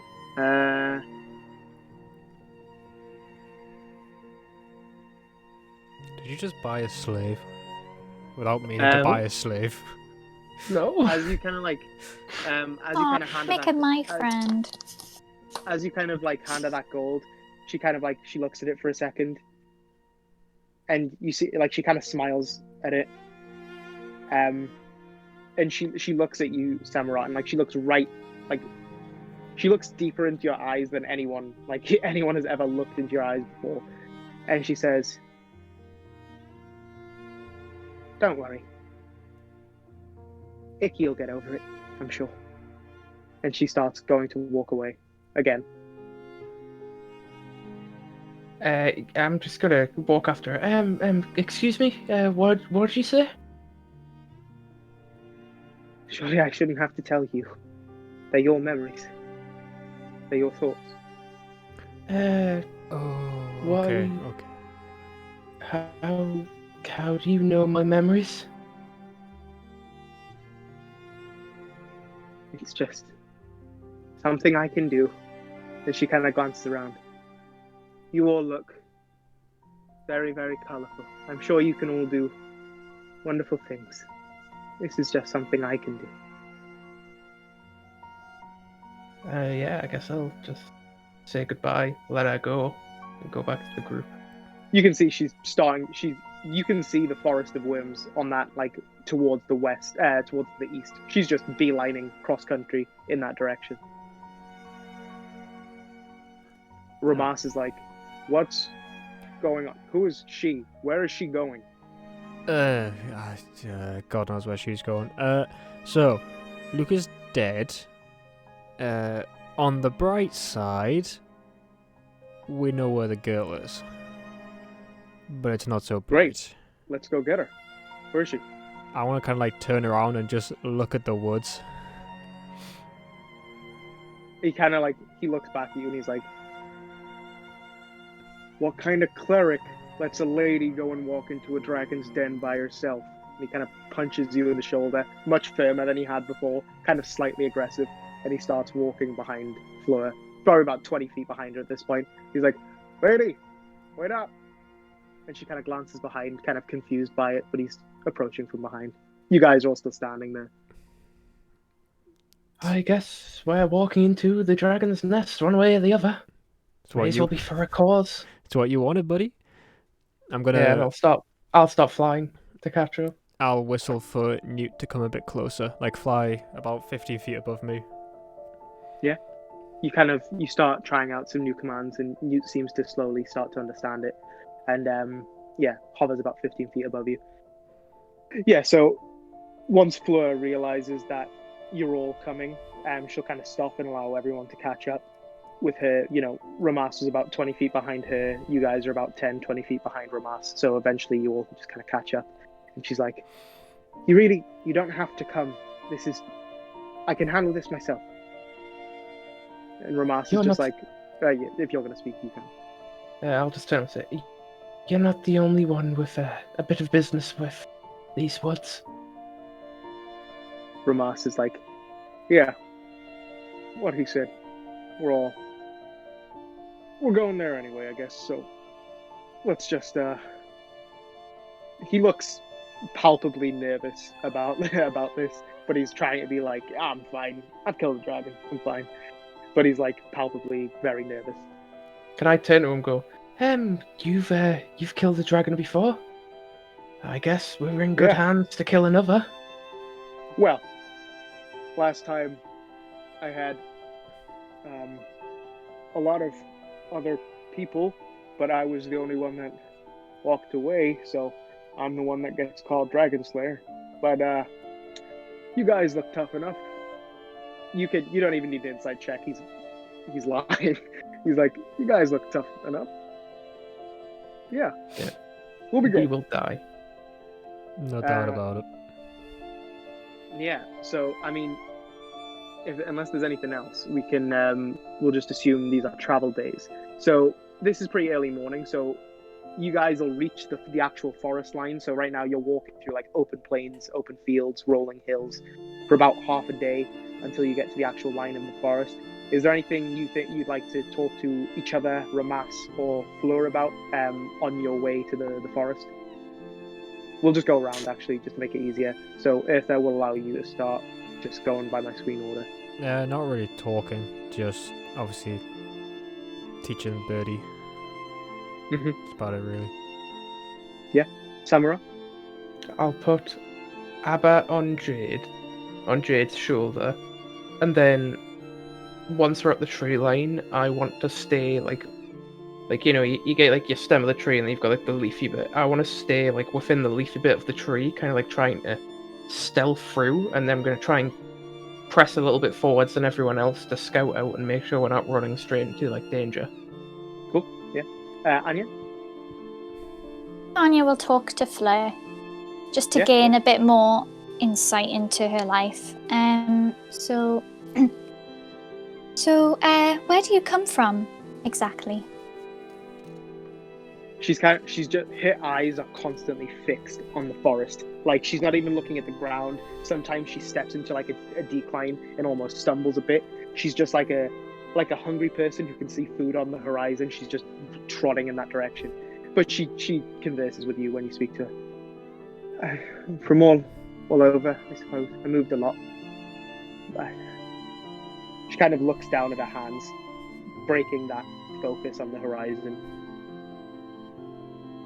I suppose if I had to pick somewhere, I'd choose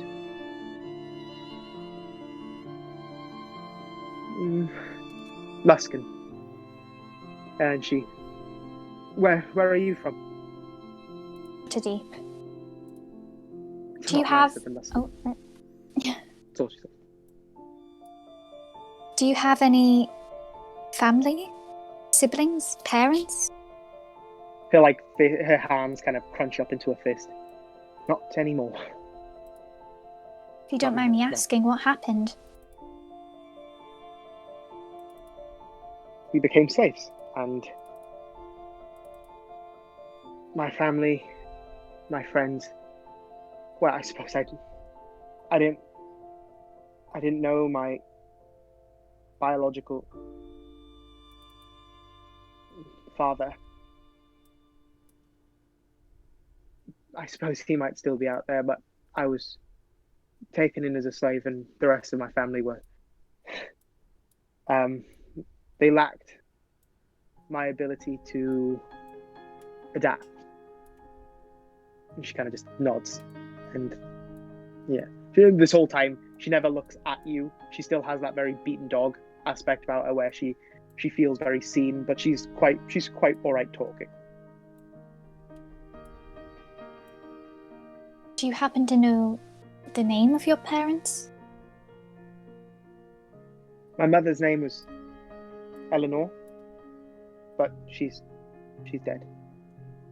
Sorry to hear that. And your father? I never knew him. She kind of like laughs, almost like when someone laughs at a joke, they like an inside joke. Like, it's almost like an inside joke. She just says, kind of part of the deal. But no, I never met him. But my mother was a outspoken woman and a terrible slave. So you had siblings? I had a younger brother, Max. He was sold, but I imagine he's probably dead or wishes he was by now. You've had a hard life. More than most, but I intend to make up for it. And you can see with that, she looks at her right hand. She looks it, like she keeps turning it over. And she's like, and as she says, I intend to make up for it. That's the hand she stabbed the dude with, isn't it? Yeah. You're not sure if that's what she's referring to. I'll say you can probably there's probably not a huge amount of conversation. You're all probably doing a little bit of your own stuff. But you can probably see that. You're not sure if that's exactly what she's referring to, but that is the hand she stabbed Luca with. Piece of shit. Okay. Actually, Anything else, Anya? Oh, Eartha, yeah. no, I'll let Anya finish if she's got anything else. No, I think I've bothered her enough. Probably I ask will more say, stuff along the way. Yeah, that's fine. You get the sense she doesn't, even though she was kind of a bit standoffish, she didn't look. She looked like she appreciated your effort. She just was a bit. You get the sense, from the way she was speaking, she's been a slave for a long time. She killed a few hours ago, and this is her first day of kind of palpable freedom in forever. So it's probably a lot to take in. But Eartha, what were you? I would like to talk to Ramas. Yeah, he's probably like looking at Newt, watching you train it, and kind of making an odd comment here and there. So yeah, you're probably already in some sort of light conversation. What would you like to say? So how long? Huh? You know, I mean, you and such and such. How long's that been going? Huh? Sorry. Not that long. Probably like a few years, maybe. Not. Yeah. Not that As long. with Not that long, yeah. You get the just a few years. Eartha, make an insight check. 16. 16. You can't place what it is, but there's some sort of. The last time you talked about Saria, there's a different. He's got a different attitude towards it this time. There's just something else. Like he's. It's almost like talking to a different person about the same thing. Like the way his demeanor suggests a different attitude towards her, if that makes sense. Not like negative, just like different. Right. Yeah, I mean, it's not. We're engaged, so it's not. I mean, it's pretty short in terms of engagement, I think. I don't know. I didn't see myself ever getting married. I mean, to be fair, I didn't see that either. That's why it was such a shock, you know? I mean, you, the person who never spoke to anyone, you left and now you're here. Big shot, Dragon Slayer. You can see, when you say Dragon Slayer, he bites his lip so hard, you see like a bit of blood, kind of, like a little bit, like a tiny, just, you almost don't notice it because of like the color of the lip, but as soon as it hits like even like his olive skin, like you can kind of see the little bit of like the dark red. He's just kind of like, yep, Dragon Slayer. Guess you don't like that name. I don't like lies. And I mean, I guess it's not a lie. I did slay a dragon, but only because a lot of people helped and a lot of other people died, and they don't get to be called Dragon Slayer. No, but you have to carry it for them. Yeah, I guess that's a nicer way of looking at it, but You always got to and look at... he kind of, yeah. What were you saying? I was gonna say you've always got to look at the nicer way. Yeah, a lot of people He kind of die, but at least you're still here. He takes a grimmer tone than you've ever heard him take, and he says, "You know, Uther, sometimes you lose something irreplaceable, and it really doesn't matter that you're still alive." And then he kind of just brushes you, and he's like, "Whew, dark. Anyway, enjoy the bird." And he takes like 5 steps ahead of you, and you can see he's just avoiding conversation. Oh, okay. Can Jade at this point, because I presume it's been like them two, and like Jade stood like in between, but like slightly behind. Jade just takes like Rammus's spot and just kind of like plants her arm on Ufa's shoulder. Yeah. I could use a hug. No, I'm just gonna pat Jay on the shoulder. Jade picks him up like that and just carries on walking with Ufa in her arms for a little bit. I mean, it was. Oh, okay. Itha and Anya, can you both make perception checks? Yes. Does this include Newt? No. No. Okay. 11 plus 35. That's not right. That's not right at all. 11 Two. What did you plus get, 35. Anya? 2, rough. 32. 32. Okay, Anya, just because of your angle, you can't make this out, but Itha,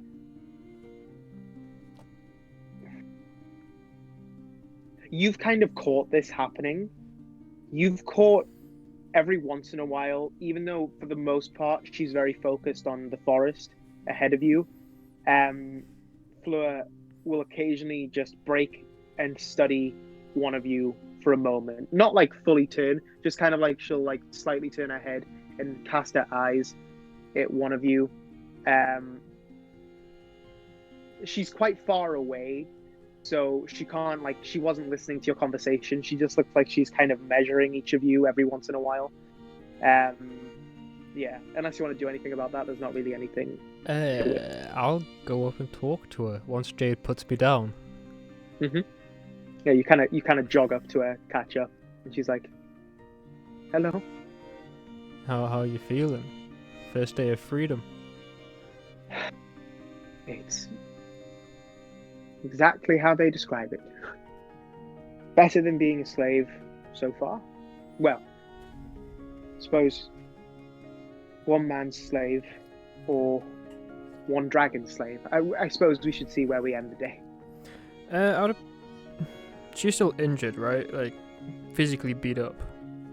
Yeah, it's more of a case of like, so in game terms, you would heal at night. It's more of a case of she's been so consistently badly tret that like she's kind of just at a constant mid health range, like half health lost. So you could, like, a healing spell would work or something. Yeah. I'm gonna ask her if she wants me to fix her up a bit, like deal with some of her bruising. She kind of looks down at herself and she's like, if that's in your wheelhouse, I would appreciate it. Yeah, no worries. Might as well help you out whilst you're here. Yeah, I mean, you're helping us find the little one, so I'm gonna cast Cure Wounds. Cure Wounds, cool. Yes. So you kind of stop for a second and she kind of holds out her arm where there's like a very harsh bruise, and you kind of place your hands on it and you begin casting Cure Wounds into this bruise, and you can kind of see her kind of kind of ease a bit, kind of like that first time that beaten dog feels like a gentle stroke, kind of begins to ease a bit, even though there's a bit of growling, just kind of calming down a little bit. And as you're kind of casting it, she responds to what you said. You said, like, you're helping us find the little one. She says, "It's my fault this happened. That's why I'm not helping. It's my fault." So what you're saying is you're atoning? Perfect religious word for it. Yes, I'm atoning.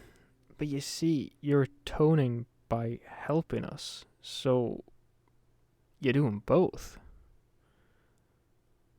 Well, and she kind of she looks at, as you take your hands away, she kind of smiles at how a lot of the scarring has sealed, and a lot of the bruising has faded. I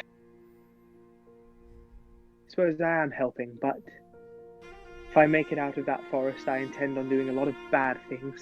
So I suppose it's good to get the karmic balance right first. What kind of bad things you think gonna do it?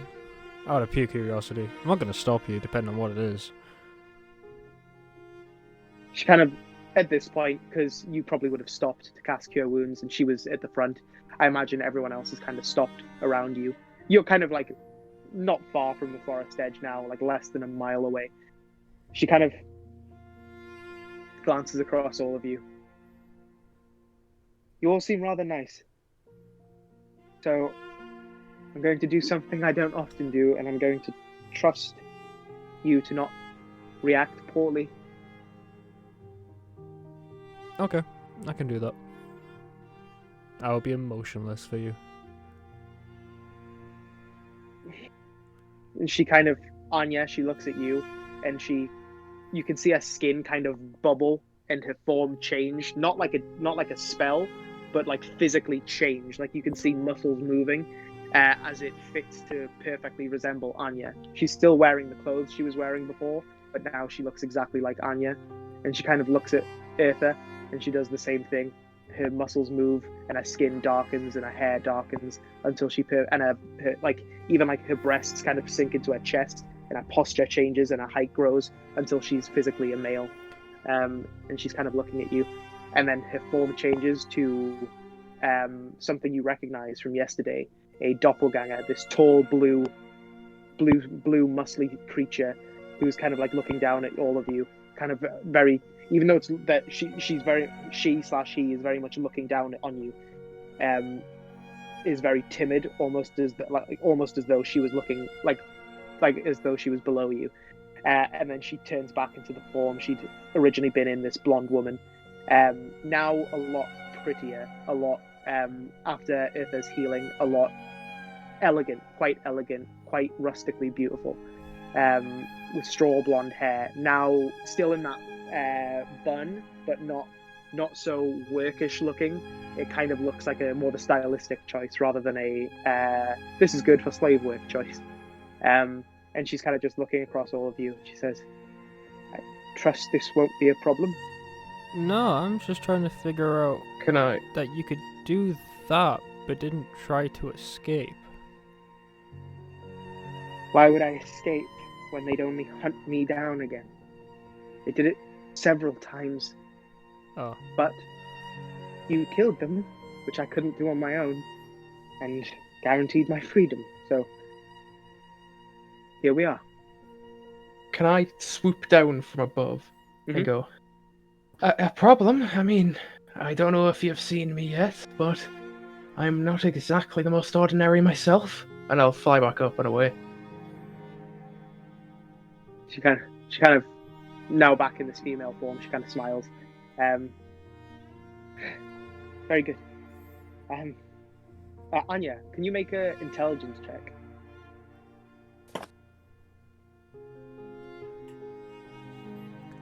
Was not expecting that one. I'm not gonna lie. That's why she doesn't have a father. Okay. 20. 20. Okay, yeah, just what Jackson was saying. Anya connects two dots in that moment from her conversation. So the way doppelgangers don't have a society, what often happens is a doppelganger will mate with a human or an elf or a halfling or a dwarf, and then they will, that mortal human parent will give birth to another doppelganger who will kind of live as a human until they adolesce and discover they're a doppelganger. But usually the doppelganger parent has already left by the time that happens. So they're kind of raised by people, so they don't have like their own society. They're just kind of like, they have normal childhoods, and then they become very quickly outsiders and recluse, and often feel the need to leave civilization because they are not trusted. So that kind of links to what she was saying about not knowing her father. You kind of connect those dots when you see her change. She kind of pats down her hair again, lightly brushing it. And she looks... she'll look at Ramas.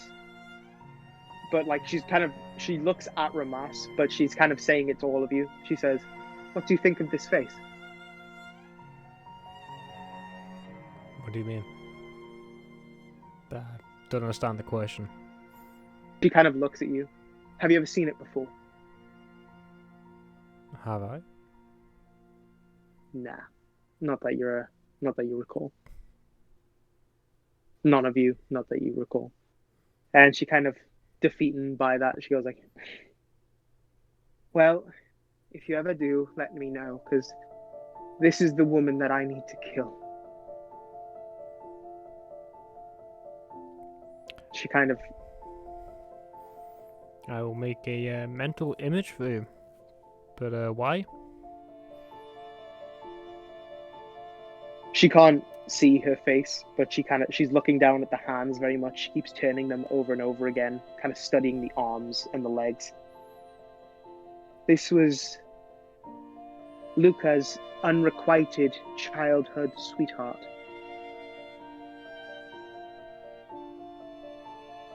Her... Don't get me wrong, I can understand her not loving a man like Luca, but her refusal of him guaranteed me several years in hell, and I intend to get revenge for that.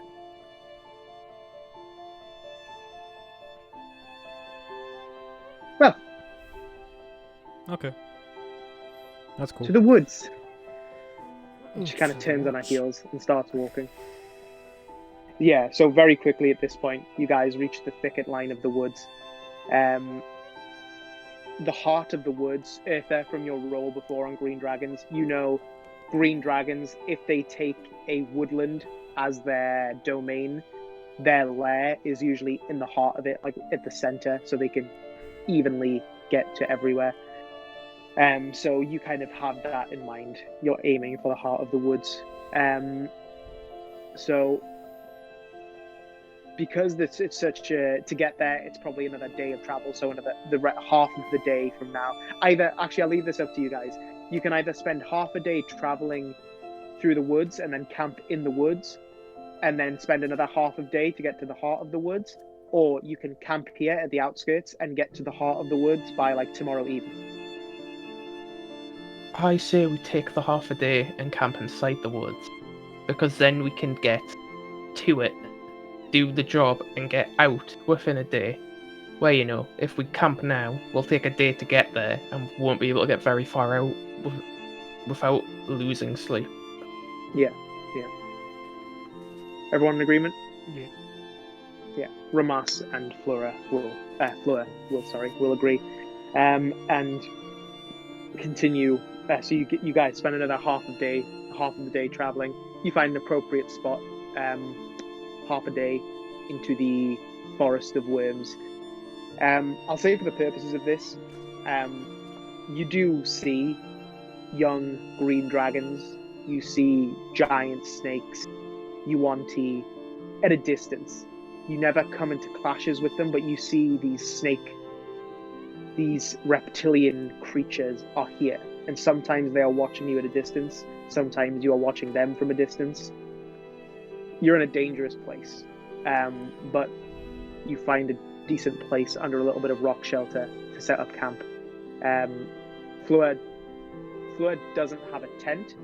Can I turn to Flo and go, I mean, I don't know, from my stature, you can probably tell I'm quite good in the trees. And I'll point to my tent and then fly up to the top of the tree line and sleep, like, amidst the leaves, like, and in the tree branches. I'll check the tree as well first to make sure there's nothing on it. She like, as you're doing that, she says, I can change into something else, but I'd rather not. I'd appreciate it if you're offering. Yeah, I'm just gonna, like, not turn around or anything. I'm just gonna keep going to the tree. Cool. Yeah. She kind of just smiles and kind of sets herself up in your tent and then comes out to help Ramas, who's setting up a fire. Yeah. Is there anything you guys specifically want to talk about around the campfire that night? How we're gonna deal with this? I'll finish sorting out my tree, making sure I find a nice little spot, and then I'll come back down to the campfire, and I'm going to. If anybody talks to me, I'll respond, but I'm going to keep working on the shield and also on the on the cantrip I'm working on. Yeah, cool. Eartha, did you have something in mind? I want to talk about how we're actually going to get these eggs. Whilst teaching, like... Probably a good idea. Like, half-hour. So, like, yeah, I'll be talking, but I'll also be focusing on Newt at the same time. Yeah. But, yeah. So, how do we plan on getting these eggs? I mean, I have this bag of holding, but I don't know if the eggs would survive. I'm assuming he wants them alive. Just so you guys know, because you don't have access to this at this point, but I'll give you access to it for next session. So either you guys, Fleur, I have built Fleur as a sidekick. So either you guys can have her as a party sidekick, or Jess, I know you've been looking for some extra stuff to do. So Jess, you could maybe take her stat block if you want. She is a doppelganger, so she has a few key abilities. She can change her shape, and she can read thoughts. She's also an expert, so that's her class. So she's a rogue essentially. So she's kind of sneaky. She'll kind of put that in. She's like, I'm pretty light on my feet. You said, I'm presuming you've kind of relayed a lot of what you know about green dragons. She'll be like, I'm not sure I'll be much good if it's underwater, but I'm certainly adept, agile. Can I make a check to see, because Jackson doesn't think that the eggs are kept underwater, but I don't know if Samara would have any idea on that. I'll say make an intelligence check, nature check, with advantage, because Eartha knew a fair amount. God, 2 fantastic rolls, 4 and 7. That's a 12 total. 12. Just for the sake of this, I'll say you're not sure, but they're reptilian, so it wouldn't necessarily surprise you either way. I'm sure if you can change shape, can you go into less humanoid forms? I will tell you exactly what she can do. So she is a shape changer. The doppelganger can use its action to polymorph into a small or medium humanoid it has seen, or back into its true form. Its statistics, other than its size, are the same in each form. Any equipment it is wearing or carrying isn't transformed. It reverts to its true form if it dies. So she'll say, no, only humanoids, unfortunately. But Well, they're not merfolk? Like, not merfolk, but the ones that are humanoids, but can you do them? there are, and I could, but I would still be me. But also, I've never met one myself. Maybe halfling. They're quite small. If you can try and that would probably be your best option for sneaking around. Smaller the better. With the Yes, bag of I think- holding, you could maybe grab 2 eggs as well. Yes, providing that the terrain is suitable. I'm light on my feet. I can clearly fly. I'm a little quiet. I can maybe try and recon the area, see if it's there before you go in. If I am to be the first line, I would appreciate that very much. What kind She of kind of, spells you guys got? That's to everybody. I will tell you what Ramas has. Have you got any pass without trace? I know most of us probably want to pass without trace because it's a ranger spell, but things like pass without trace, some form of invisibility would be good.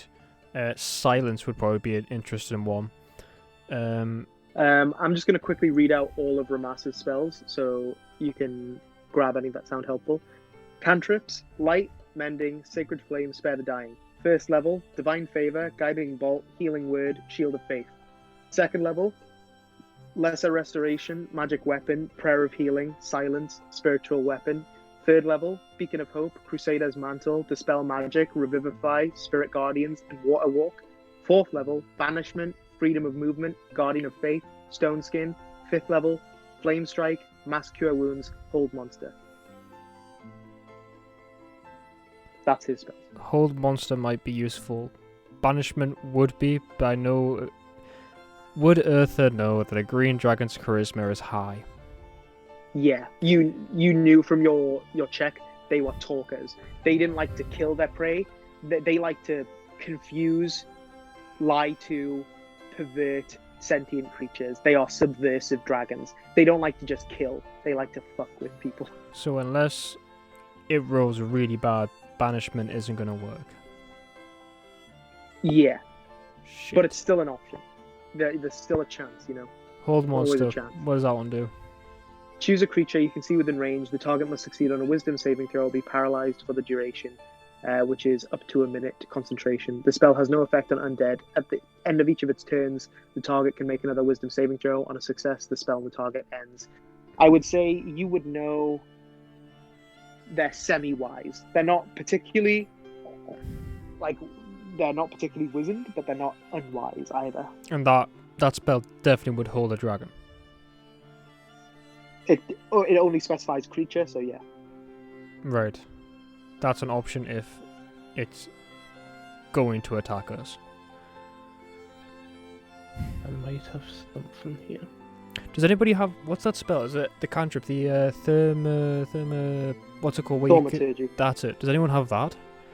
I can The change what? my cantrips every night. Thaumaturgy. Oh no, I don't have that. Sorry. Yeah, Samurok, because of the Tasha's feature, I think he can change his cantrips out. Yeah, I can. Or one, I think. Because that I can do one a day. that might be Yeah. useful. Let me quickly grab it. That I'm allows you gonna to create try and- sounds, right? And not just... I believe so, yeah. Depends how loud it is. That's true. It depends how loud it can make it. How far?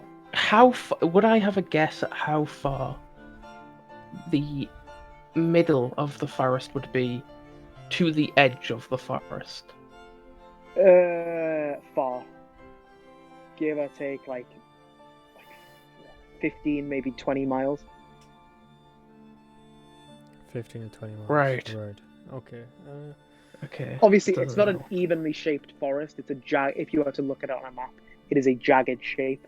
But from the direction you are coming to, or from like what Eartha is assuming to be the heart, based on the map that you guys have, the nearest forest edge would be probably 15 miles. I'll say.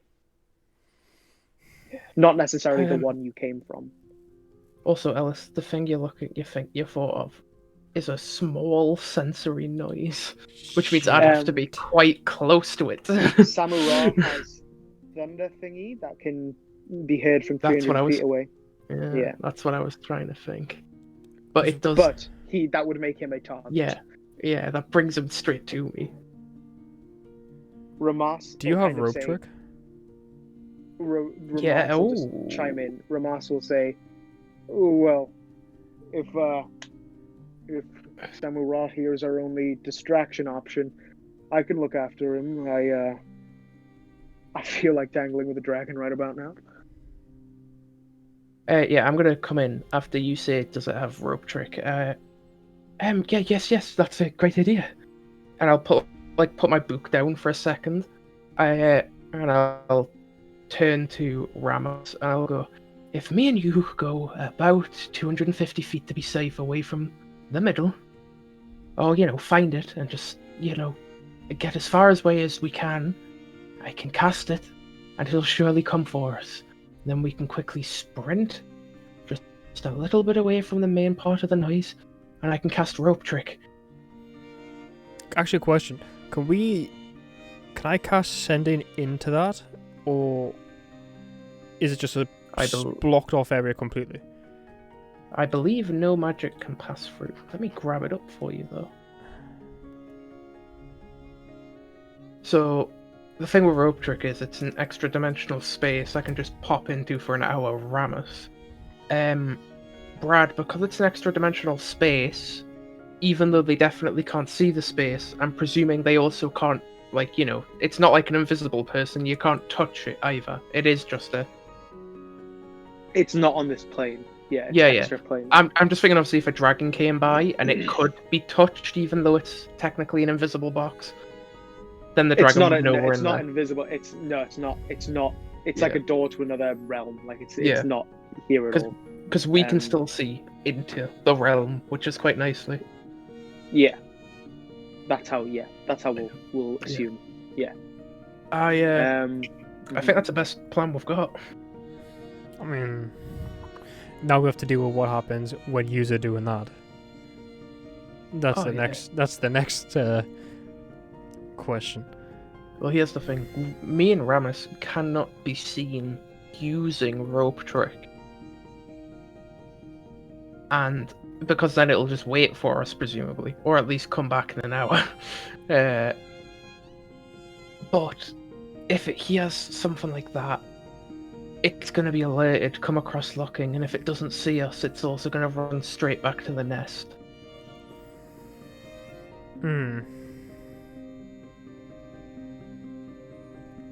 Presumably. I'm trying to think.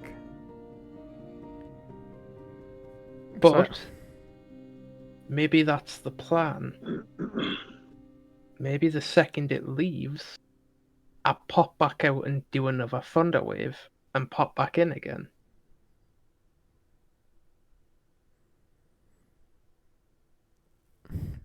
That could. How many times can you cast it though? 4. How many times is that for both of them, or is that just one of them? I can cast a rope trick only 3 times, but rope trick I can extend and pull in the rope as many times as I want. It doesn't say there's a limit. So, technically for that full hour I only need to use 1 rope trick. As I just keep popping out and slamming thunder waves. That's not a bad idea. That's not a bad idea. Out of curiosity, I know Ellis knows this. I don't know if Eartha would know it. Would the... Because all dragons get like their lair stats, which are completely different to their normal stats, don't they? Mm-hmm. This is technically its lair. How big would that count? Is this whole woods its domain, or is it like only a small section? Technically, yes, but it would only get its lair actions in its actual lair, I'll say. So it would have like... So for instance, there's like not so much that it's like blocking view, but there is like a light fog on like the floor of the forest that you'll have noticed by this point. You know that's kind of hallmark of a green dragon's lair. Not just a green dragon, but of a green dragon's lair. That their lair is kind of so like there's a light mist around. You can also probably smell on the wind like that sickly poison kind of spikes your nose. You know you're in its domain, but like you don't sense its ire. You don't sense that you're in its crosshairs yet. Shit. Okay. That's gonna make it harder. Okay. So we've got what you're doing, Jackson. You can distract. Well, I can keep it...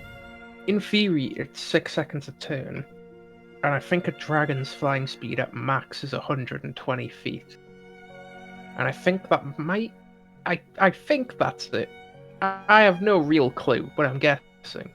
So in theory, I can let it nearly get back and come back again. So that's about 30 seconds of time I can make yourself. So...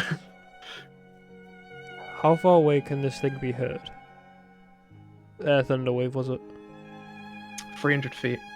That's 2 turns there, 2 turns back, which is 24 seconds. I can do that. I can do that 4 times, so that's actually like about 80 something seconds. Can I make an intelligence check to see if the dragon would go to it, and if so, how long it would take to get roughly that distance, it being an ancient? I don't think even an intelligence check. I think you would know this. It's kind of akin to if you hear like a bang downstairs in your house, you'd be like, what was that? You know, you'd probably go and look. You think the dragon would probably go and investigate out of like, who's in my house? What's in my house making noise? I'll say, I'll just give you this for free, considering you made a good check before about green dragons. I'll give you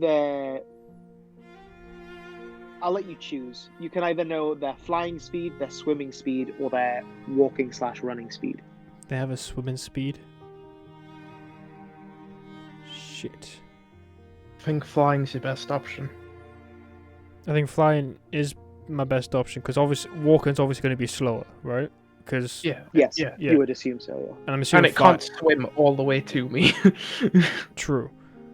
Yeah, go flying, and hope that they're just going to walk the whole way there.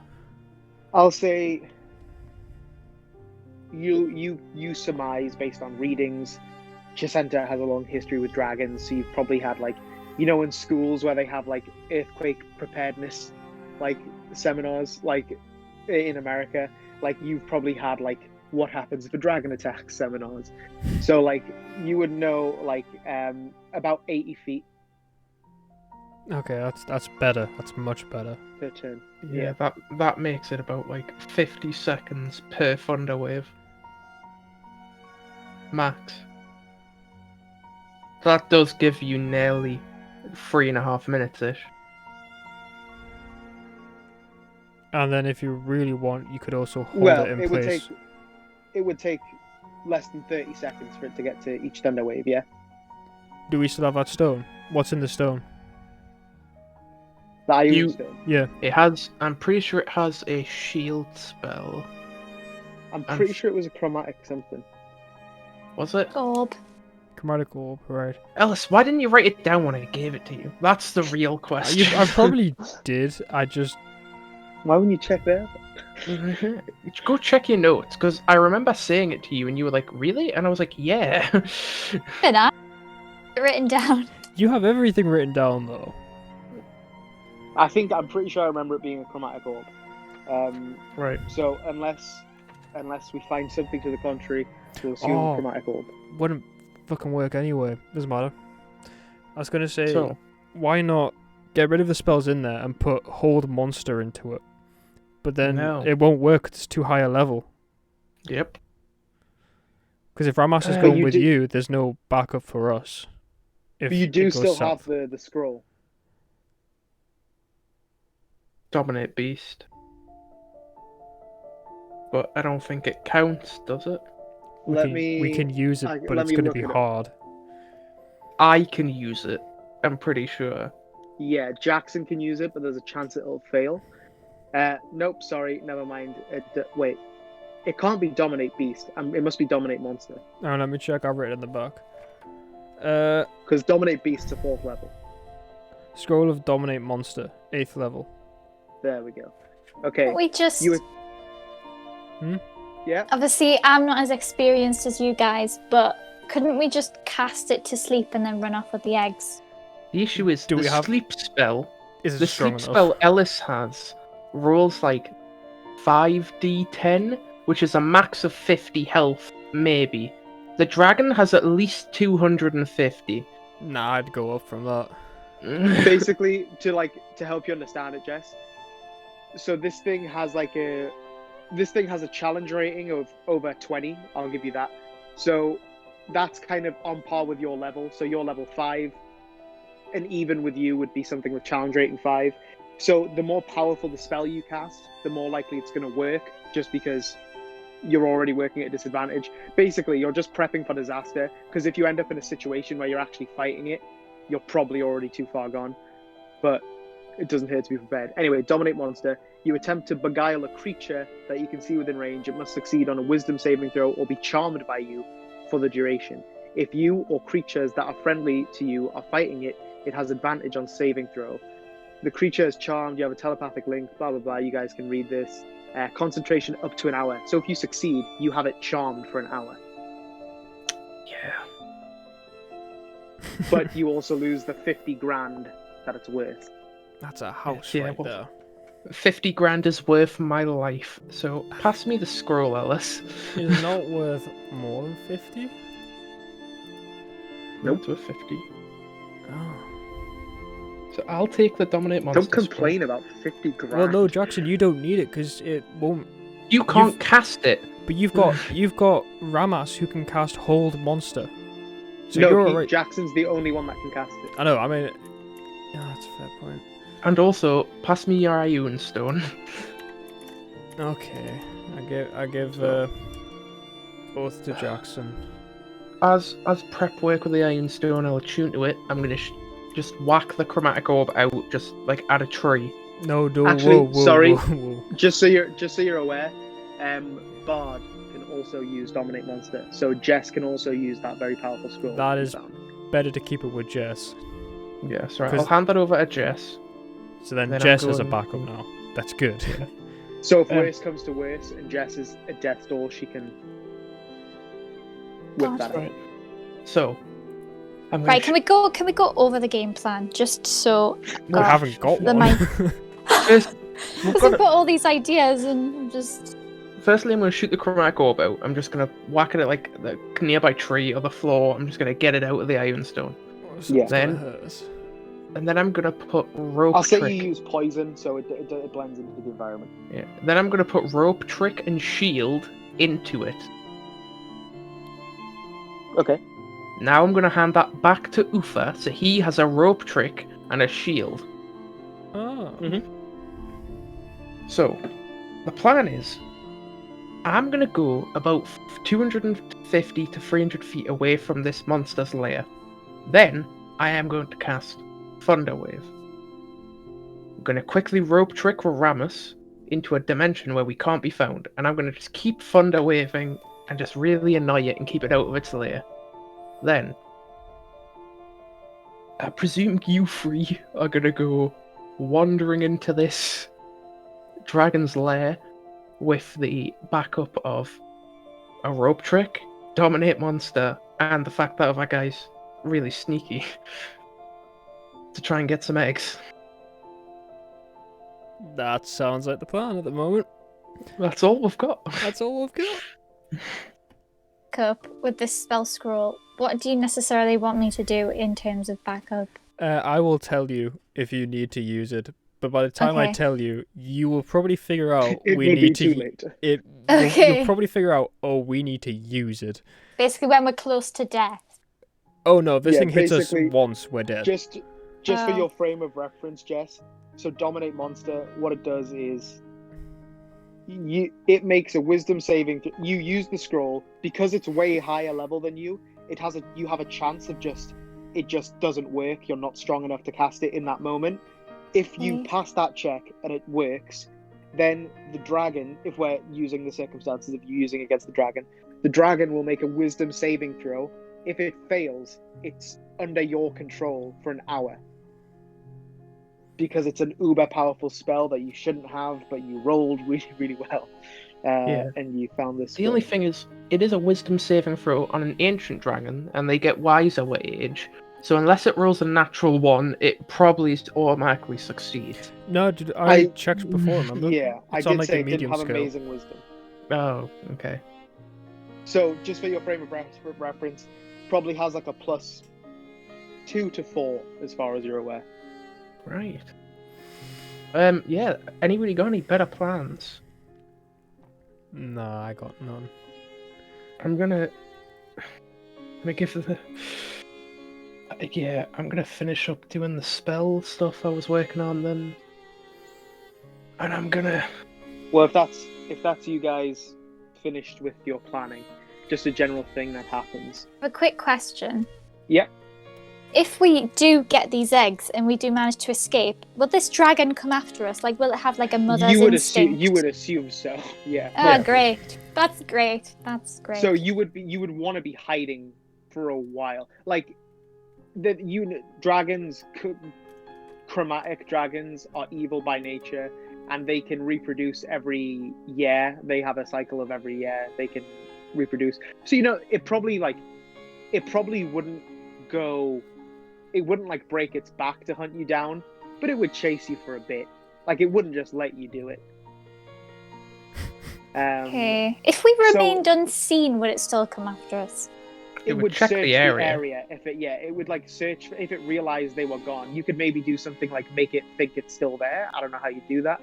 You could like there's things you can do, but I'll tell you this for free. Like obviously just because we all know the time.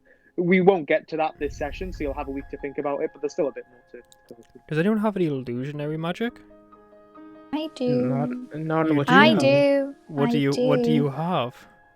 Because this Hang could on, change the plan slightly. Okay, well, I have prestidigitation. I'm sure I had another one. Hang on. What's my other one? Did I have another one? Bear with me. Oh, and oh no. Oh yes. And phantasmal force. Oh, but the thing is with the range, that's the problem. Like you have to be within a certain amount of range. Mm-hmm.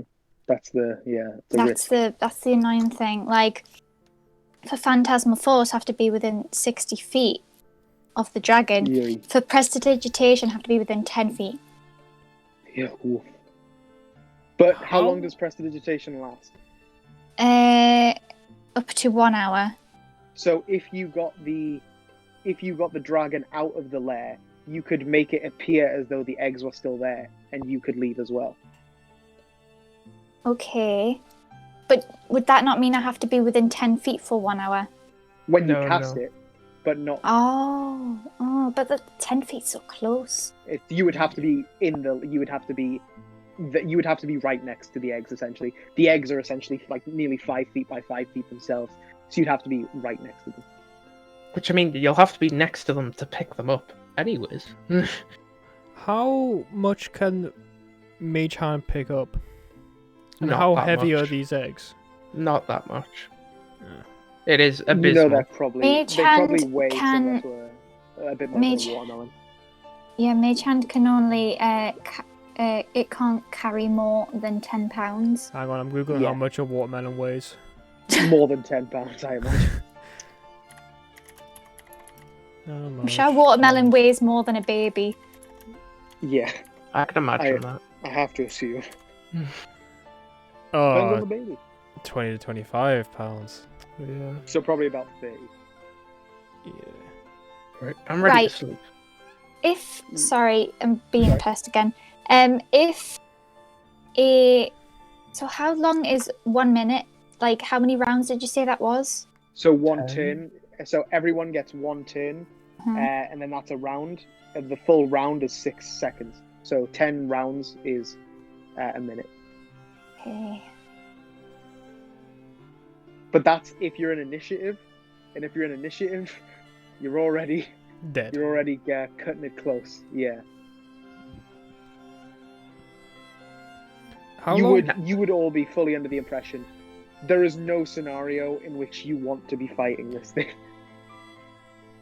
Out of pure curiosity, would I know how long the dragon may look for? Make a nature check with this. Can we ask? Could we also just ask Ramus? You could. He'll while Itha's racking his brain. Itha? Well, I got an 18. I was like, oh, okay. Well, I'm gonna roll lower next. Nah, next I then rolled a natural 20. Well, So, nature was it? yes. That's a 19. 19. 19. Ramas kind of starts off with like a probably not forever. Probably a little bit though. I can't really guess as to how long. If you had to guess, you're not entirely confident in it, but not more than a few days. Shit, so not an hour. Okay. It'd be really good if we had a teleportation spell. Yeah, Jackson. Yeah, give me 4 more levels. Wait, do you not have a teleportation circle? no, That's I in get 4 more levels. that's a 5th level spell, Ellis. Oh no, I just remember Thingy saying, here's a teleportation circle, use it if you need it, some warning would be nice. Yeah, not happening. Shit, that would Y'all have should been, have got some scrolls. that would have been real good. Nah, scrolls are out of our price range. Yeah, that's true. Um, Yeah, hmm. if none of you guys have anything, again, we're not going to get to the. You're not going to get to actually doing any of that this session just because we're running out of time. But so you'll have the week to think about it. But yeah, as you guys are sitting around the campfire, Flora's just kind of listening to you guys strategize, and she just kind of chimes in occasionally, but more just letting you strategize and seeing how she can fit in. And then as you guys kind of come to that, and you start kind of packing up and getting ready for bed, she kind of just says it more out loud, like, some of you are in love. And she kind of, like, Samura, she looks at you, and she looks at Ramas. And Samura, she looks at you. She kind of closes her eyes. I could show you her, if you like. It might be nice to see her in case something goes wrong. I think I'll pass. And I'll just fly up to my tree. You fly up, nestle in the branches. She kind of stands up and she says the same to Ramas. And you? And he kind of, he looks at her and he says, sure. And he's not looking at her. But Eartha and Anya, you see her form shift. And it's not Saria. It's a woman it's a tall, strong-looking woman, like large, very muscly, light chestnut skin, dark hair, some cuts. Looks very battle-hardened. Hair in like a tight ponytail. Eartha, you recognize this person as one of Ramas's only friends from Chesenta. And called Cassandra. And you look, he doesn't even look. He looks like he already knows. And he just kind of stares at the ground for a minute before he takes a look at Fleur wearing this Cassandra's skin. But Anya, this is probably quite confusing for you because you thought you knew what was happening. She was trying to show Samura and Ramas an image of their loves in case they died tomorrow, and this is not his his betrothed. And he kind of just looks at Fleur for a moment, and then he looks at you, Eartha, and he says, "Some things are worse than dying." And he's not even looking at you, Eartha. You can see he's looking at your amulet, the one made of the red dragon scale, made from red dragon scale, from the red dragon he and his unnamed friends had killed. And he just kind of lingers on it, and he says,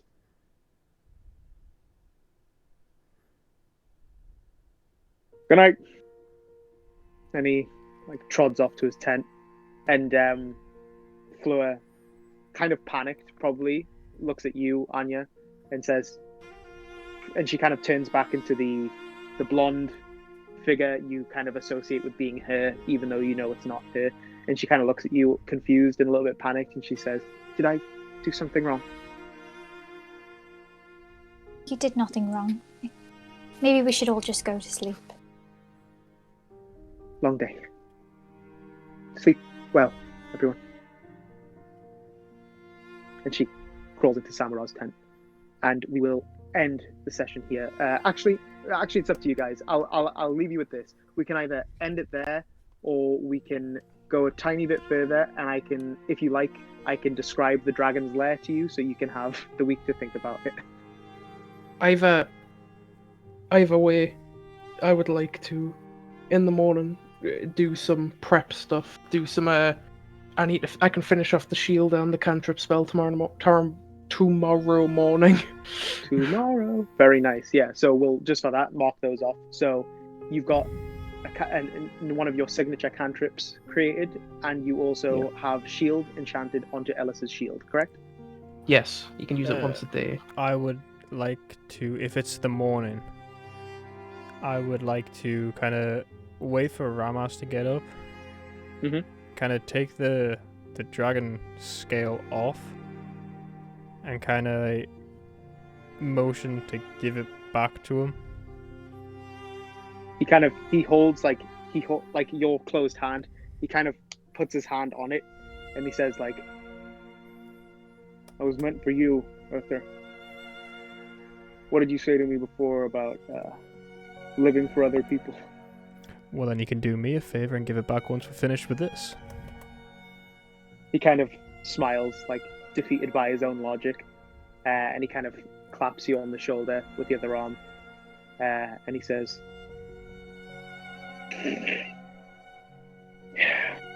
"Maybe I won't be the only separate they call Dragon Slayer after today." And he kind of... You're joking, right? He takes the amulet from you, and he's going to put it around his neck. He's got a matching one, also made of red dragon scale. They kind of bob together, and he says, "I'm not joking, Arthur. I think you're made of mean stuff." Okay. Not ancient dragon stuff, though. Maybe not yet. But, Oh, that dragon's gonna it's in you somewhere. fuck me. Come on. He kind of claps you on the back. He helps Fleur finish packing Samura's tent. Probably Jade helps out as well because it's Samura's stuff. Kind of Fleur kind of does something wrong, and Jade's like, how dare you? And like takes it off her and finishes it off. Yeah. So again, you spend another half a day traveling. So now, probably about high sun, just past midday, you arrive at the heart of the forest. I'm kind of just rushing through this because I just want to give you guys the main book so you can kind of think about it. So you arrive at what you pinpointed to be the heart of the forest based on the map, or thereabouts. And you kind of feel like you get there because as you kind of come through some like from a little bit off, you can kind of see what appears to be a clearing. And as you kind of approach that clearing, you kind of see some, like, the ground is more rocky and there's some weird depth perception going on. And as you reach that, you realize it's a ledge. You're at the edge of a cenote, you know, like a circular chasm in the ground, almost like a huge well. Shit. You can see it's like from where you're standing, the other side looks like almost 60 feet. It looks to be like a 60 feet in diameter circle. So did I use diameter right? 60 feet from side to side. I also That's get which radius. Diameter. No, the radius is half, diameter is full. Okay, Phil, thank you. So diameter. So it's like a huge well. It's one of these, like, if you know, like the South American cenotes, kind of one of those. Kind of, and at the bottom of this circular well, water, you can see the fog from the forest kind of just almost like a waterfall kind of fades as it kind of falls, and you can see this beautiful, clean, fresh water at the bottom. And also following the fog are these vines that just hang into the cenote, just dense with vines. You almost can't make out the rock underneath. Just all this foliage that falls down. Tangled up in these vines, you can see skeletons, corpses, some still moving, humanoids of different kinds, elves, humans, Yuan-Ti from the neighboring country of Najara, the snake folk, half snake, half people, all tangled up in these vines. Like I said, some are skeletal by this point, some are clearly decaying, one or two maybe look alive. All tangled up like flies caught in a spider's web. And as you look down into the cenote, kind of keeping yourself small, you see 3 islands in the cenote. And as your eyes adjust to them, you realize they aren't islands. You realize that you think at first they're mossy rock islands, but they're not. They're the partial head, partial back, and partial tail of a submerged ancient green dragon, so old that its green scales are fading to grey in this sickly way. And it's just sleeping, half submerged in the water. You can see the water near its snout kind of burbling with each loud snore. I'll say you can see it's kind of coiled almost. So its body is kind of contorted in like a crescent moon like shape around the perimeter, even though it's huge, so it's not really just the perimeter, but it's kind of coiled at the bottom, half submerged in the water. And you can see it's lying on top of a pile of detritus. You can make out various humanoid shapes. Some look like corpses, some look like stone statues. You can see, Anya specifically, you recognize quite a lot of musical instruments, just splintered and water damaged, submerged, violins, drums, banjos, lutes, all kinds of musical instruments, just some destroyed, some splintered, some just irreversibly waterlogged. And you can see at the center 5 greenish dragon eggs kind of coiled at they're completely submerged, but you can see they're at kind of like a point of this horde of again, just detritus. It looks like trash to you. And you can make out one of the figures twitching in the tangle of vines is a small female girl. kind of barely moving, looks asleep or unconscious, but barely moving. Kind of the head flips every once in a while. And we'll end it there on that image of you all just kind of coalescing around the western lip of this cenote, looking down on this huge circular 60-foot by 60-foot circular well. It looks down to the surface of the water, looks to be like maybe 60 feet on its own, never mind how deep the water is as well. The water looks like it might go on another 60, maybe about another like 20 to 30 feet down. Like it's deep water, but it's incredibly clear. It's very like nice and crystal-like. And yeah, just this huge pile that the dragon is coiled lying on, and the eggs at its peak, but still submerged, and the vines with all these humanoids tangled in.